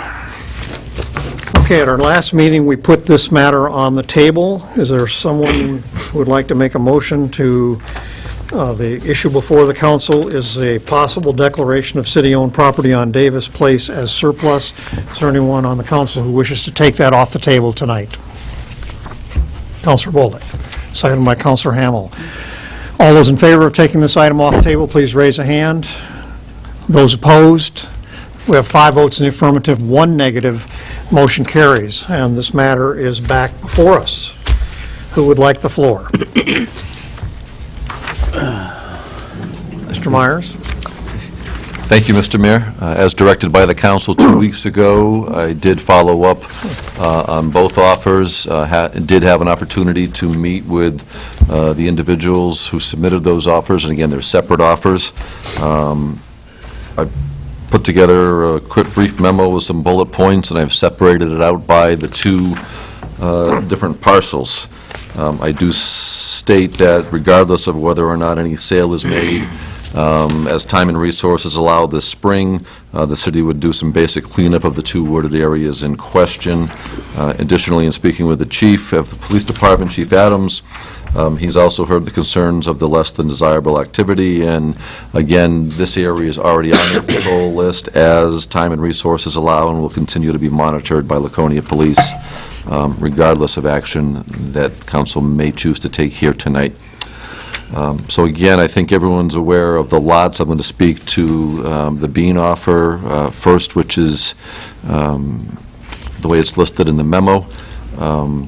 Following up on the correspondence that we received from the Planning Board, the Downtown TIF, and the Conservation Commission, the offer to purchase the land as outlined by Mr. Bean would not restrict or have any impact on a future city use for the Riverwalk or other access to the river. His area is strictly up behind the property he already owns, which is known as Lot 21, and would still leave the city access over the footbridge, the remainder of Lot 22 and 59, and still the full frontage on the Winnipesaukee River. The acreage he's seeking to buy would not create a buildable lot under current regulations. I indicate, as I have in the past, it would be difficult to get an appraisal on a parcel of this size, as it is not a buildable lot. There wouldn't be any or many, if any, comps, and also within the 75-foot water body setback, again, makes it very limited as to any type of building on there. If it were to be sold as requested, the city would like to request that this land, this subdivision of land, be combined with his Lot 21. So in other words, it wouldn't remain as a standalone lot when the subdivision was accepted. It would be blended, merged, combined, whatever the appropriate term is there, with his current Lot 21. Nothing to do with his purchase, but the remainder of what would be Lot 22 and the rest of Lot 59, which the city currently owns, as a housekeeping matter, I would recommend we combine those into just one lot, Lot 59, and make Lot 22 go away as an entirety on the tax maps going forward as well. I would like Mr. Bean to acknowledge in writing that the parcel is within a water body buffer and that he is aware he needs to comply with New Hampshire Department of Environmental Services regulations, just so we have that in writing. Next bullet point to explain, Mr. Bean has offered to pay what I had written here as a gross amount of $6,500, which would be the total amount he would be willing to pay towards purchase and professional fees. So whatever professional fees had to be backed out of that for legal and/or subdivision work, the net, the remainder of that would be the purchase price for the city. I was thinking that a number in the $4,000 to $5,000 range for a subdivision seemed high. I shared that with Mr. Bean. He said if I knew of someone who could do it cheaper, let him know. I cautioned him that I couldn't make that recommendation and provide someone, but in speaking with a couple of folks on city staff, planning director, assistant director of public works, parks and recreation facilities director, who all have some background in this, they all indicated that $4,000 to $5,000 price tag for that work is not out of the ordinary. So I think, to put it in layman's terms, if the city were to sell it under that arrangement, and I make no determination as to whether that's reasonable or fair market value, we would net somewhere in the $1,500 range, give or take, minus the fees. And I also put in here that, as I've shared with you in the past, the assessing department has indicated that should this transaction occur, the assessed valuation of the new Lot 21 would be increased by approximately $10,800. So I don't know if it's easier to stop and take any questions on what I would consider the Bean offer at this point or not. Yeah, just one at a time. Questions on the Bean offer? So Mr. Bean is willing to abide by these things, or? There's nothing that hasn't been said before, and he's in Shaking the audience his and head, nodding, yes. so. So in other words, what you're saying then, the $6,500 would, that's what he wants to spend, so whatever the cost of the work to have the surveying and deed search would be deducted from that, and whatever's left would go to the city. Yes. Okay. Is there a minimum amount? I mean, if it costs more, You would have to ask Mr. Bean that question again. I think we certainly would want a minimum threshold, but that's what he indicated was. Well, again, the issue tonight before us specifically is whether or not we're going to declare these 2 tracks to be surplus. We will not be Take them one voting at a tonight, time. I presume, because it's not been, is that correct? You certainly can, because you've had the public hearings on both of these, you've tabled, you're So we pulling it off the could, table we could tonight. also move to sell the property tonight. You could choose to declare surplus tonight if you wanted to, and you could choose to sell property, accept an offer tonight if you wanted to. could I make a suggestion of just doing one at a time? Yeah, we would have to do them separately, Okay. yes. So, and Mr. Bean's offer includes pieces of both properties. So we would have to declare both of them surplus in order to take up his offer. Okay? Someone wish to make that motion? I want to make a comment first. Counselor Balance. I offer again that this is premature in terms of declaring both of these properties as surplus. And because of the way the property lines run, if we were going to consider declaring this as surplus, we'd also have to consider the rest of parcel 59 as surplus also. And it is premature. I don't think $6,500 offer on that parcel is fair market value, but I have no idea of knowing that. I know if you increase the value, you'd get $10,800 in taxes, that's an indicator of what fair market value might be. You don't get $10,800 in taxes, you get, An increase. I don't mean 10,000. Oh. A taxable parcel of property. we're not going to get $10,000 in taxes. No, we're going to get the small percentage of Yes. that. I get that. So it's premature. Lot 59 clearly has, in my view, much more value, especially if some of the restrictions are removed. I don't know what the possibility of that is. But again, we're in the process of doing the master plan. This property has been around for a while. There's no reason we can't revisit it at some point in time in the future, but right now is not the time to be making this kind of motion to declare all of this property as surplus. All of this, that little tiny piece. For time, please. Counselor Hamel, I'm sorry. Yeah. We're going to be discussing this as 2 separate things. That's right. So whether we make the other one surplus or not, we can decide that. No, we have to make No, we both. don't. No, we don't. No, we don't. No, we don't. Okay, let me So I'm- clarify. We're going to, if someone makes a motion to declare those 2 tracts surplus property, Right. and that passes, Right. then that's a fact. That's right. Then, if someone wants to make a motion to accept Mr. Bean's offer, just on his little piece of those 2 lots, right. that would be germane, okay? That would not affect any other part of either lot That's right. at that point in time. Now, we know that there's another offer on the table for a different part of 59. Why not? That would take even a third motion to consider, now or at some later time. My question then is, the lot that Mr. Bean is looking for, which is part of 22. And 59. And 59. So 22 is part of 59? No. No. He wants part of 22 and part of 59 to, he wants a significant, he wants a that little little- sliver of 22. So this little piece here is part of 59? No, No, the larger piece is. The larger piece is part of 59, the little sliver is part of 22. To sell either, or to sell the configuration he wants, we have to declare both surplus. Okay, so 22 is a lot unto itself. Yes. And he wants a little sliver of that lot, I follow you. the part the trees are on. So we cannot do it piecemeal. We cannot say, well, declare Lot 22 surplus and not declare 59 surplus. We have to do both. Correct. We That have does not mean we have to sell either of them with that motion. I understand that it doesn't mean we have to sell them. All I'm saying is we declare this Lot 59 as surplus now. We're way ahead of ourselves. We're premature. We're making a mistake. I said my piece. I'll close my mouth, maybe.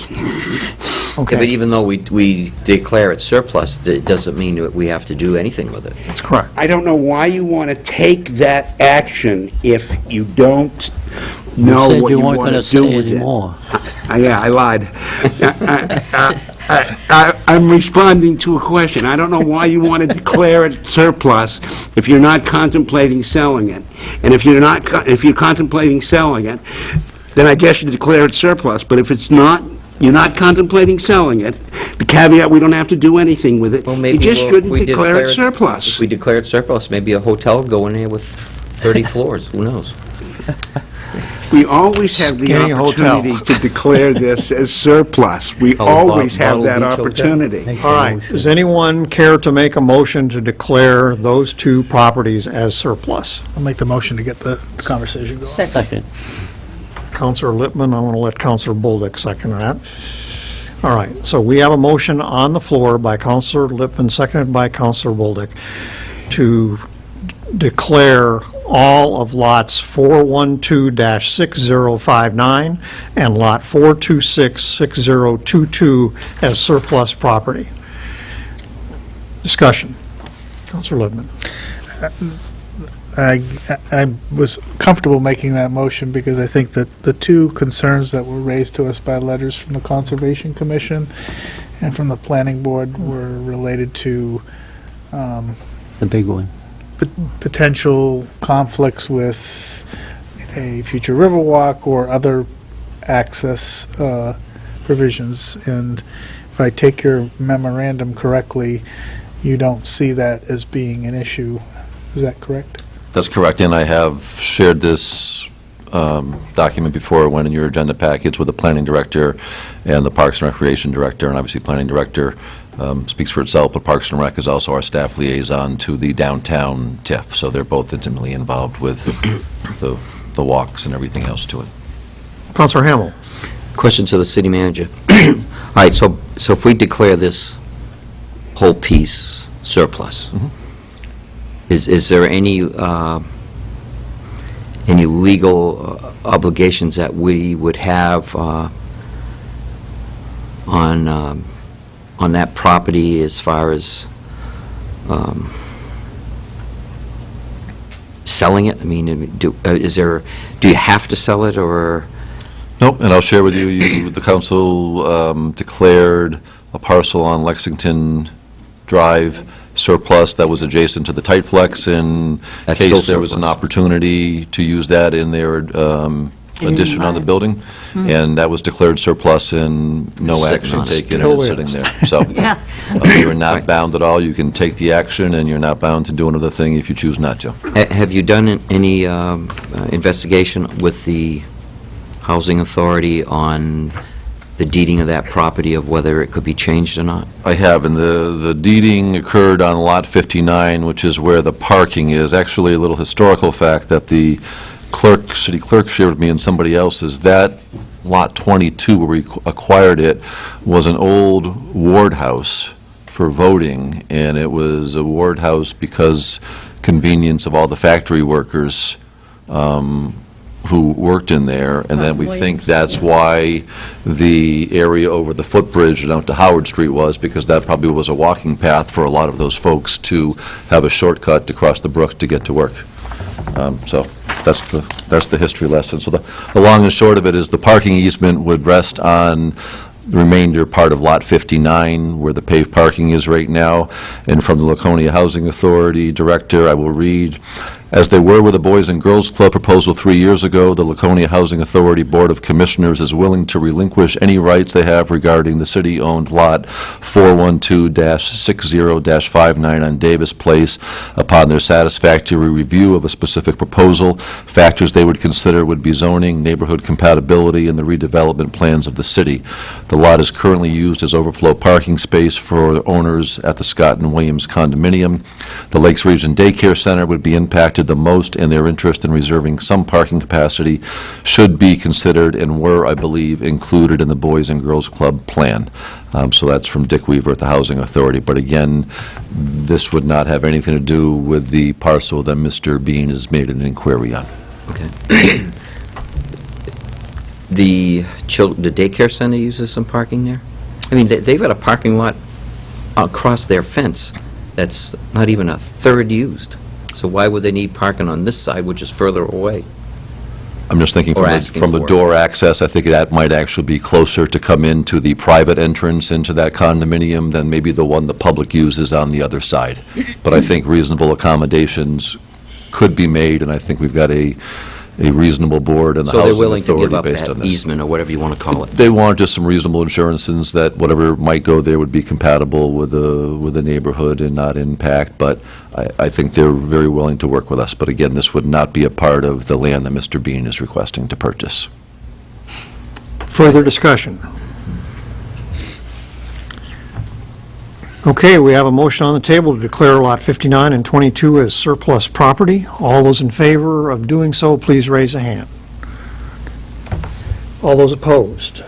That would be me. 5 votes in the affirmative, 1 negative. The motion carries, and those 2 lots are now surplus property. While we're on the subject, Okay. anyone want to go further?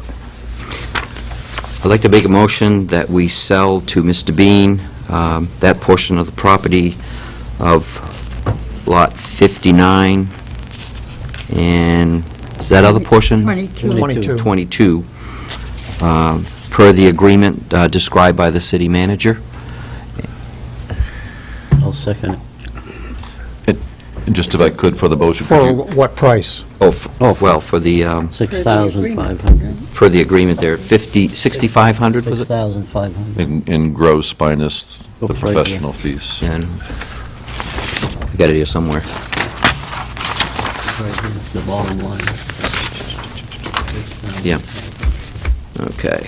For a gross price of 60. Gross price of $6,500, which includes both land purchase and requires professional fees. The understanding that money spent on those items outlined in the memorandum would come off the purchase price. That's right. Correct. And monies left over would be part of the land value, right? That's right. Can we throw something in there in the event that the costs exceed 6,500? So a If you're purchase price agreeable, of would you- $6,500 with the understanding that required professional fees on legal work and a subdivision survey would come out of the $6,500. Is that the understanding? What if Mr. Bean, do you want to weigh in here? I'm Harry Bean from Guilford. I already have a price from somebody, the guy that did it before, for $5,000. So it's not going to be more than that. The city manager said that he might know somebody that maybe could do it a little less. I only asked the one guy, and I only asked him Including the because- legal work. Yeah, $5,000, including the legal work and the survey. All right, so according to the motion that's been made by Mr. Hamel, you would be paying $6,500 minus your expenses. Yes, sir. You want to say up to $5,000? No, 65. Just, 65. no, I don't follow you. I'm saying $6,500 minus expenses up to a total of $5,000? Are you agreeable to that? Yeah. Okay, So if I can get What it if for the less guy than the dies? $5,000, you'll get more. we'll get more. Correct. Exactly. But what if, God forbid, what if the guy dies? Who died? Which guy? The guy that's going to do your work, and you have to get it from somebody else for 7,000. I'm just saying, what if? I think we need to cover ourselves in the event the Should not costs are sell it more. at a loss. Well, Right. but we have just said Again. that by the motion says that $6,500 minus expenses not to exceed $5,000. Right. Okay. So at a This minimum. includes So the we're splitting guaranteed of $1,500 22 minimum. 59. Now, who made the motion again? Refresh my memory. And who seconded it? I did. I don't know if it That- was second, is it? Is that understanding agreeable to both of you? Absolutely. All right, so we're guaranteed That's by not this what I'm motion a hearing. minimum of $1,500. So just to double clarify, what you're saying is if the expenses, for some reason unanticipated by all the parties, was greater than $5,000, the deal is unwound and we have to come back and discuss it. Is that what you're saying? I don't know. Either that or Mr. Bean would have to accept responsibility for paying the overage, so we get our minimum of $1,500. Right, I just want to make sure that's clear. You'll get your minimum of 1,500. Mr. Myers? And if, within the motion that Counselor Hamel made, if we can just reference, per the map that Mr. Bean submitted, showing the approximate property subdivision to occur along the tree line, because we're not selling him a predetermined, nice, neat bundle of land right now. It needs to be subdivided. So Right. if you want to reference that in your motion as the approximate points that we're dealing with, that just helps us. Can't read them. Do you have that, Ms. Anders? Per He's per making Mr. reference to the Bean's- map. What was it, a 60-foot Why don't we make length? specific reference to this map? This, which one? Map A? No. Well, these are for red. These are red. We should make specific reference Per to this this map. map. Yeah. Can't believe you're doing this. Everybody got that? Just, What, is there a code on that map or anything? No, but it was included in one of the agenda packets, so we can certainly we can It's not in We'll this. call it Mr. Bean's map. Yeah, that's top extra. just want Yeah. to show it to Mr. Bean just to verify In that this he packet, says it he's was in the okay with that.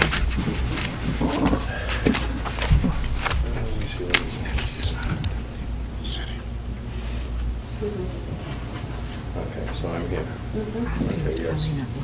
This area here, and yes. Yeah, they're using the rest of 22. They plow all the snow, so backing up into that. I don't want any of the grass, I don't want all it. Right, so it'll be that lot plus, I think it was, 15 feet a part of the, isn't there 15 feet on the other one? More or less, just to the edge of the woods. Yeah. But based on this map and approximate to the tree line is where we're going to do the subdivision. We Okay. can't probably get any more precise than that without having a survey done. Okay, we have a motion and a second on the floor. First of all, everybody understand the motion and the second, exactly what we're doing here now. Yep. All right, discussion. Discussion, Counselor Lippman was up first. Okay. I just want to clarify that Mr. Bean's comfortable with the assessed value of $10,800 that would go along with it. That's not going to be a point of dispute going forward. No, I understand it. I understand that that's going to increase the taxation by $230 a year presently. And obviously, it'll go up as everything else does. Counselor Bounds. Okay. This is not the way Said the you weren't city... going to do any more tonight. Are you asking me a question? I'm Or just telling you. making a statement? One at a time, In a please. statement. That was on a different motion. This is not the way the city should be doing business. This is not how we should negotiate contracts for the sale of land, no matter what the size of the parcel is. Nobody at this table has a clue what the fair market value is. We're exposing ourselves with this deal to future purchases on this kind of framework. Someone I know comes to me and says, I want to buy this lot. Well, I'll go make a motion at the city council that we declare it surplus, and you can come in and buy the lot. That's exactly what happened here. That's not how we do business, and you should not vote to sell the land. I know you didn't say you weren't going to say anything more, so I can't say that to you. Counselor Bolduc. We did the same thing on Guilford Avenue, sold two pieces of property in the same identical way. I looked at the minutes. That was not on my watch. That was on the prior council's watch. I don't care, but we've done it, and we've never had a problem. Well, just because you've never had a problem doing business that way doesn't mean you should do business that way. One at a time, please. I think everybody's honest. I'm going to and- call the vote. One at a time, please. Counselor Lippman wants to speak. No, I called the vote. I'll take it back. Which ends the discussion. That would require a motion.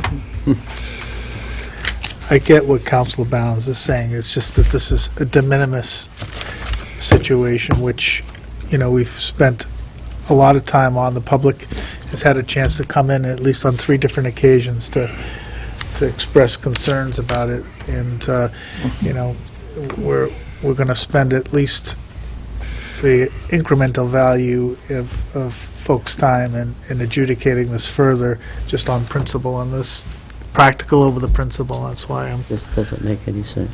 Any further discussion? Okay, everybody absolutely clear what we're voting on now? We're voting to, in short, to sell this piece of property to Mr. Bean for $6,500 minus expenses not to exceed $5,000. Counselor Hamel. Can I add one more thing to the motion? No, it's to give the city manager authority to process the paperwork. Is that okay? Is that right? Do we need to do that? Have that authority. Well, you've got to give him the authority to do it if you're going to sell it. To authorize the city manager to execute the agreement? Is that okay with you, Counselor Bolnick? All right, that's a friendly amendment then. It is. All right, so we absolutely clear now on what we're doing. All right. So all those in favor of Counselor Hamel's motion, please raise a hand. All those opposed? That would be me again. We have 5 votes in the affirmative, 1 negative, and the purchase has been approved. Thank you. Okay, while we're on the subject of 59, we have... The Bean wants to say something, I don't know. No, I don't. Oh? Thank you. No speeches? While we're on the subject of Lot 59, we know that we have another unsolicited offer on a part of 59. Does the council wish to take any action on that offer tonight? Councilor Bear. Yes, I'll make a motion that we consider one of the 2 proposals made by Mr. Wiley under Plan A and Plan B for Lot 59. And what do you mean consider? You mean accept it? Yes, he's made 2 offers, one for part of 59 and the other for all of 59. All right, do you have his offer in front of you there in the packet? Yes, hold on.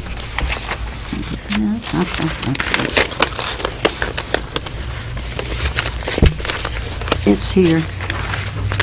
It's in here. Good. Okay, thank you. All right, so I have a motion by Counselor Bear to accept Mr. Lloyd Wiley's offer for a portion of Lot 59 on Davis Place in the amount of $3,500. The proposed acquisition would include the maintenance of landscaping, which, while following the legal guidelines regarding the clearing of bushes, trees, and shrub growth within the shoreline buffer. He would also maintain a clear and safe environment for the community and address a drainage problem that he has discussed with Paul Moynihan. And to refresh everyone's memory, this diagram here would be the point of reference, I think this one, A. which would basically square off. The yellow line here is Mr. Wiley's lot. The blue line is the portion of Lot 59 that he would purchase for $3,500, which basically squares off his lot line, or basically extends his lot line out to the brook and goes to the riverfront. Okay? So we have a motion from Counselor Bear to sell that, subdivide and sell that piece of land to Mr. Wiley for $3,500. Is there a second? Counselor Bullock seconds that motion. Discussion. I'm just going to go ditto, so You what? I would just go ditto. So I'll leave it at... Counselor Hamel. I think I'm going to have to kind of agree with David a little bit on this one. To me, this is a much more valuable piece of property to the city. I mean, Mr. Bean bought a strip of woods that can't be used. But this piece of property, I think, has potential, where we just found out that we probably can negate that, the lease or the terms on that lease with the parking spaces on that parking lot. I think we probably should sit on this one a little while, and maybe even, I mean, we've declared a surplus, maybe even offer it out there to see if people are interested in doing anything with it. I don't know what could be built on there, what couldn't, but that's valuable riverfront property that's there. So I wouldn't be in a rush to sell this one.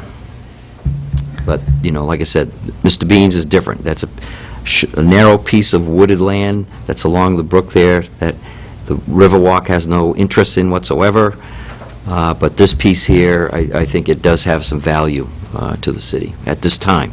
Maybe it'll be proven that it doesn't, and then we can go back and look at Mr. Wiley's offer and either accept it or reject it. But I think at this time, we ought to hang on to that for right now. Further discussion? Mr. Wiley, did you wish to address the council? Yes, I do. Hi, Lloyd Wiley. Yes, I appreciate what Mr. Hamel says. The piece that I am looking to purchase squares off my property. It really, nobody else could develop it. It wouldn't be able to build anything on it. The boundary lines, the water buffers wouldn't let anybody develop it. Going with my property, I will clean it up, make it nice, and then it would make it even more feasible for future development. I could develop something on there or build something on that property in the future with that piece of land and mine joining with it. Without that joining my property, you couldn't build anything on that. You couldn't do anything with that piece of land. But on the parking lot side, you could do something, but nothing with that. But would you concede, sir, that subdividing that lot and taking the parcel you have interest in out of Lot 59 would reduce the value of Lot 59 to the extent that it would no longer be a waterfront lot? That even though you couldn't build anything on the portion you're interested in, you could build something on the other portion which would lead to the water? Yes, you could. But you could also get to the water from the brook. So you do have access to the river regardless. The brook has access. Kayaks and canoes go up in the river, the brook, Jewett Brook. Eventually, I hope the city will, or the state will, dredge that brook, which they should. But again, they couldn't build anything on it. It's going to add more money to the taxes on my property, definitely. I'm going to make it nicer, clean it up, and definitely take a lot of man-hours off the police force. And there's speculation, but you could hang on to it for forever and never do nothing with it. So in the future with my property, it definitely makes it possible or feasible to develop something. Thank you. Further discussion? Mayor? Councilor Hamel. You know, I don't doubt Mr. Wiley's good intentions on this piece of property, and maybe he'll end up with it. But I think we ought to take a little more time on this piece in particular, just to reevaluate if there's any other interest in it.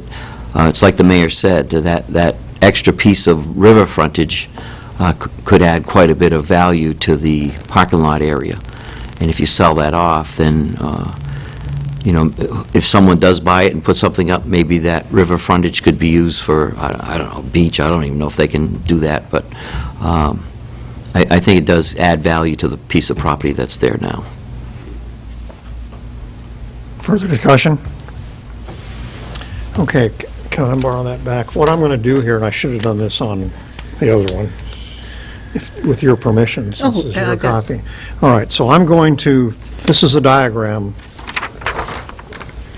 of what we're talking about here, and I'm going to date this 2/22/16 and put my initials on it. So this is the rough outline of the property we're talking about that we're all voting on, okay? And we'll just make this part of the record. Should have done that with the other one. Okay, now, may I ask, see, you made the motion, Councilor Bear, right? Yes. So this is going to require a subdivision, survey, et cetera. So who picks up the expenses for that? Is that understood in your motion, or Mr. Wiley. Mr. Wiley? Yes, I would pay for, All right, so can we make that as an amendment to your Right. motion? Yes. That Mr. Wiley would pick up the expenses for, Over and above the, yeah. all right. And is that okay with you for the second? Okay. All right, so that's the motion on the floor to sell the property on this diagram here marked by the blue hash marks to Mr. Wiley for $3,500. Everybody understand that? Okay, all those in favor of the motion, please raise a hand. Oh, sorry, procedural Counselor. question. If we don't vote for it, that doesn't mean that we're not open to considering it upon further. No, the Well, there property is a would remain second surplus, and, Yeah. I'm sorry, There is a second proposal. Yes. Yeah, but your motion is on this one. yeah, I'll make the other one. Okay. All right, so we're going to vote on this motion. All those in favor of selling the property marked in blue here for $3,500 to Mr. Wiley, please raise a hand. All those opposed, please raise a hand. We have 2 votes in the affirmative, 4 votes negative. The motion fails. Any other motions? And make a motion that we consider the second proposal by Mr. Wiley marked as B, Plan B, which would be all of Lot 59. Okay. And that price would be $20,000? Yep. All right, so Counselor Bear moves to sell all of Lot 59 with the exception of the part that the piece that we just sold to Mr. Bean earlier tonight. I'm sorry. Just to be clear, I don't think it's all of It Lot, doesn't include, yeah. it can't be all of Lot 59 because part of it goes over the brook, and that's not the part leading out to Howard Street, and that's not a part of what was outlined on the map. The part of... Or the part that Mr. Bean bought. part that Mr. Bean Still bought. another piece. So the remainder of Lot 59, that would stay on the Davis Place side of the brook. All right, so Yeah. I'm going to date this document also to, this is map B. I'm going to date this to 22/16 and initial it. So now we're talking about this piece of property here outlined in blue, okay? So Counselor Bear's motion is to sell that piece of property subdivided to Mr. Wiley for $20,000. And the acreage on that is approximately what? 1.5. 1.3. That's, I think it's around 1.3, doing some rough math over what got subdivided for Mr. Bean and what's across the brook. knowing what I know of property values, which isn't a lot, I think we need further study on it because Is there a second to that motion? Okay, that motion dies for lack of a second. You can have your map back. Okay, any other further business tonight? I'd like us just to suggest to ask the manager to do a little bit more work for us to, If I could, so I didn't get a chance to read into the record what I'd requested here, and it talked about the 2 offers Councilor Bear outlined. It did say that a sale of either A or B, as Mr. Wiley put it, would allow the city to maintain access from Howard Street across the bridge through what is now the remainder of Lot 22. Also, again, I suppose identified this parcel contains 200-plus feet of frontage on the river, which the city could utilize in the future for the access at approximately 1.5 acres in its entirety. This is a sizable building lot with direct river access. There has been no appraisal completed as to fair market value on what the potential building yield could be for that site with the riverfront access were to be developed. Mr. Wiley's, just his land on a slightly smaller parcel is assessed at $64,900. The city's lot 59, is currently assessed at $60,500.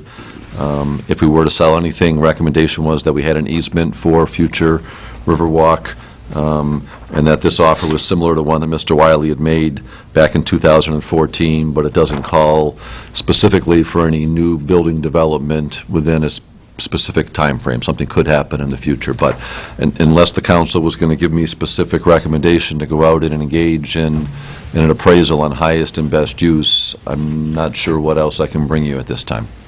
Counselor Lippman. I think the second proposal is a more reasonable proposal for us to consider, which is to break off a piece of land that has the highest value, and I think it's of a significance enough to get an appraisal on it, so that both the acquirer and the city are being treated fairly.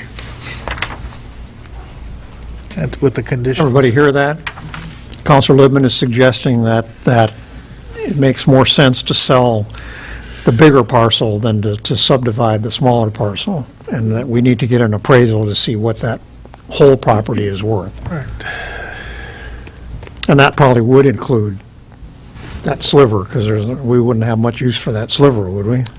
With the exception of if you were coming over the part of Lot 59, which is across the brook that gets you in off of Howard Street, you would have access to the bridge, and then if you kept a sliver, you could stay straight in between the two parcels to get to Davis Place and continue. Otherwise, if it was all sold, you would be able to get So to you the could have a bridge sliver and along the tree line. turn around and go back, because it would be private property unless you had an easement, so that's where an easement might come into play. That would be strictly walking, right? I don't think vehicles could go over that bridge, can they? No, no, it's just a walking. Just a walking. Mr. Wiley?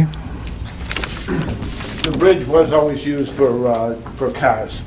The cars could go over that bridge. Now, that's a substantial bridge. Yes. And Lot 22 is a lot wider than a sliver of just a walking path, which would be plenty of an easement. I failed to say that I was also going to take care of, if I did get this property, I have a really bad drainage problem that is flooding my property. Going to have a lot of repairs done, and it's all coming from the city's property.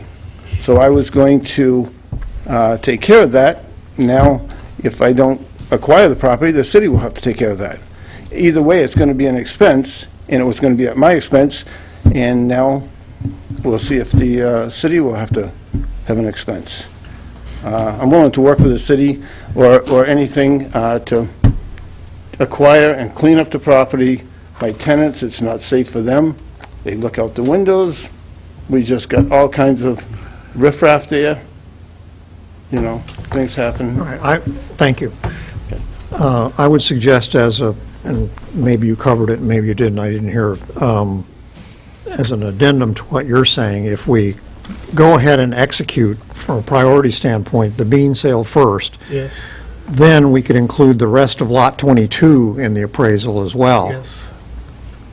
So we'd be appraising all of the remaining 59 plus the part of 22 that we still have, assuming it's one parcel. Because 22 is going to be absorbed into 59. That would be a city housekeeping internal type of thing that we could handle. But I think, to the mayor's point, if we got the Bean subdivision completed first, then to go do an Yep. appraisal, we've determined where the boundary line is. Yep. And then So get an that may appraisal. be Yeah. a 6 or 8 week process before we can go forward and have that identified. And I 'Cause think the appraisals as a building lot, that's what it really, it's not necessarily what it ultimately could be.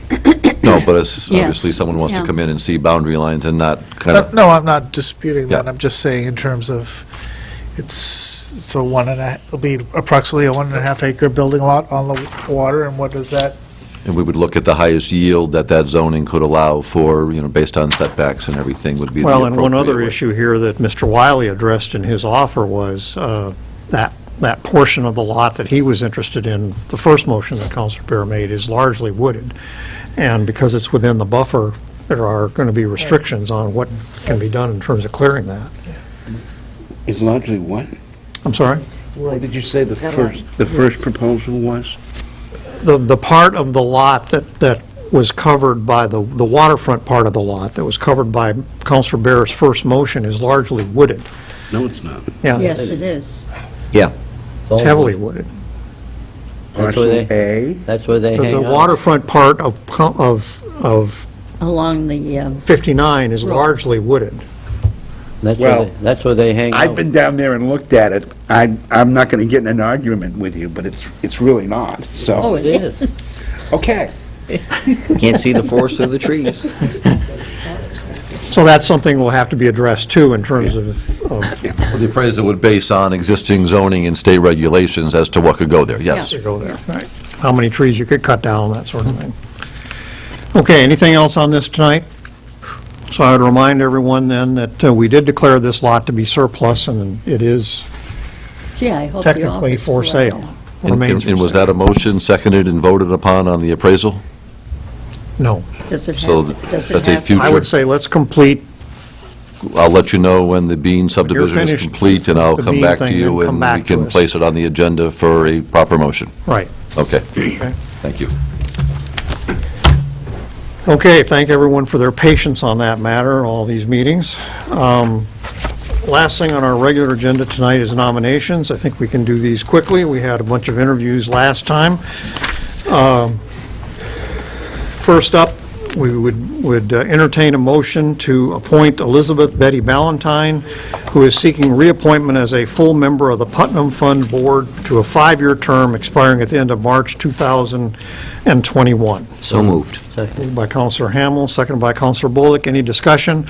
All those in favor of making the appointment of Ms. Ballantyne, please raise a hand. We have any opposed? No, I'm, Counselor Bear, are you voting?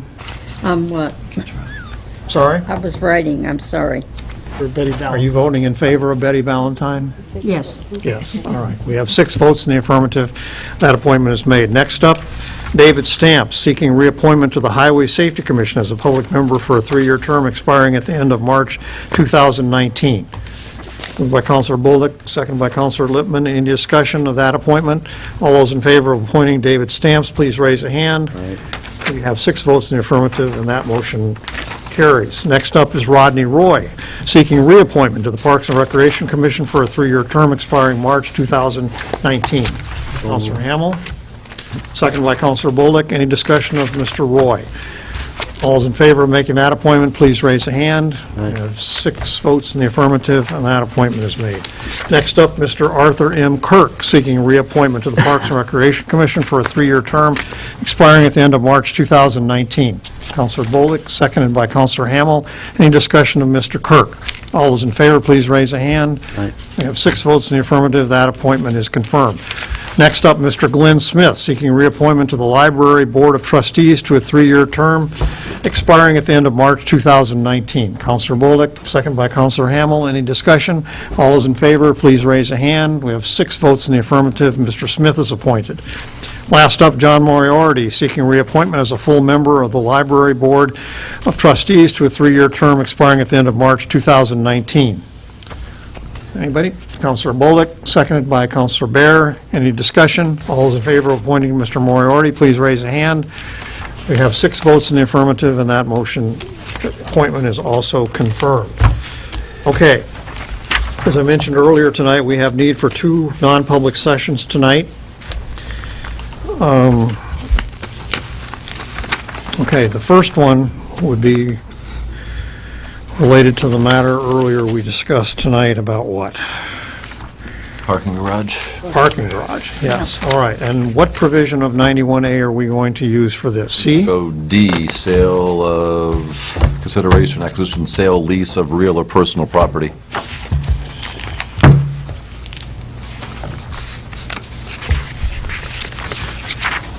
Which one is it? It's D is D, formatted, okay, so yeah, it's I in the gotcha. second line of C, but D. yes. All right, so a motion would be in order to go into non-public session under RSA 91A, paragraph D, consideration of the acquisition, sale, or lease of real or personal property which, if discussed in public, would likely benefit a party or parties whose interests are adverse to those of the general community. May I have that motion, please? Counselor Lewin makes that motion, second by Counselor Bullock. Any discussion? I'd ask Ms. Anders to call the roll, please. Councilor Doyle? Yes. Councilor Osmer? Yes. Councilor Lippman? Yes. Councilor Bear? Yes. Councilor Hamel? Yes. Councilor Baldock? Yes. Deciding matter. All right, so we have 6 votes in the affirmative on a record vote to go into non-public session. Would it be fair, I'm just going to be a little bit informal here, would it be fair to say that we are likely to take action on this item when we come out of non-public session? That should be a part of the public record tonight? Action? No. I'll offer the opinion that I mean, what we postponed earlier was agreeing to spend $150,000 on... I think we would have something. Oh, on that aspect, yes. Yes. Yes, on that aspect. All right, so I would announce to the public, whereas we're going to have to briefly close the room, clear the room to discuss this, after we've had this discussion in private, we will come back into public session and likely take a vote. Correct? Yes. Okay.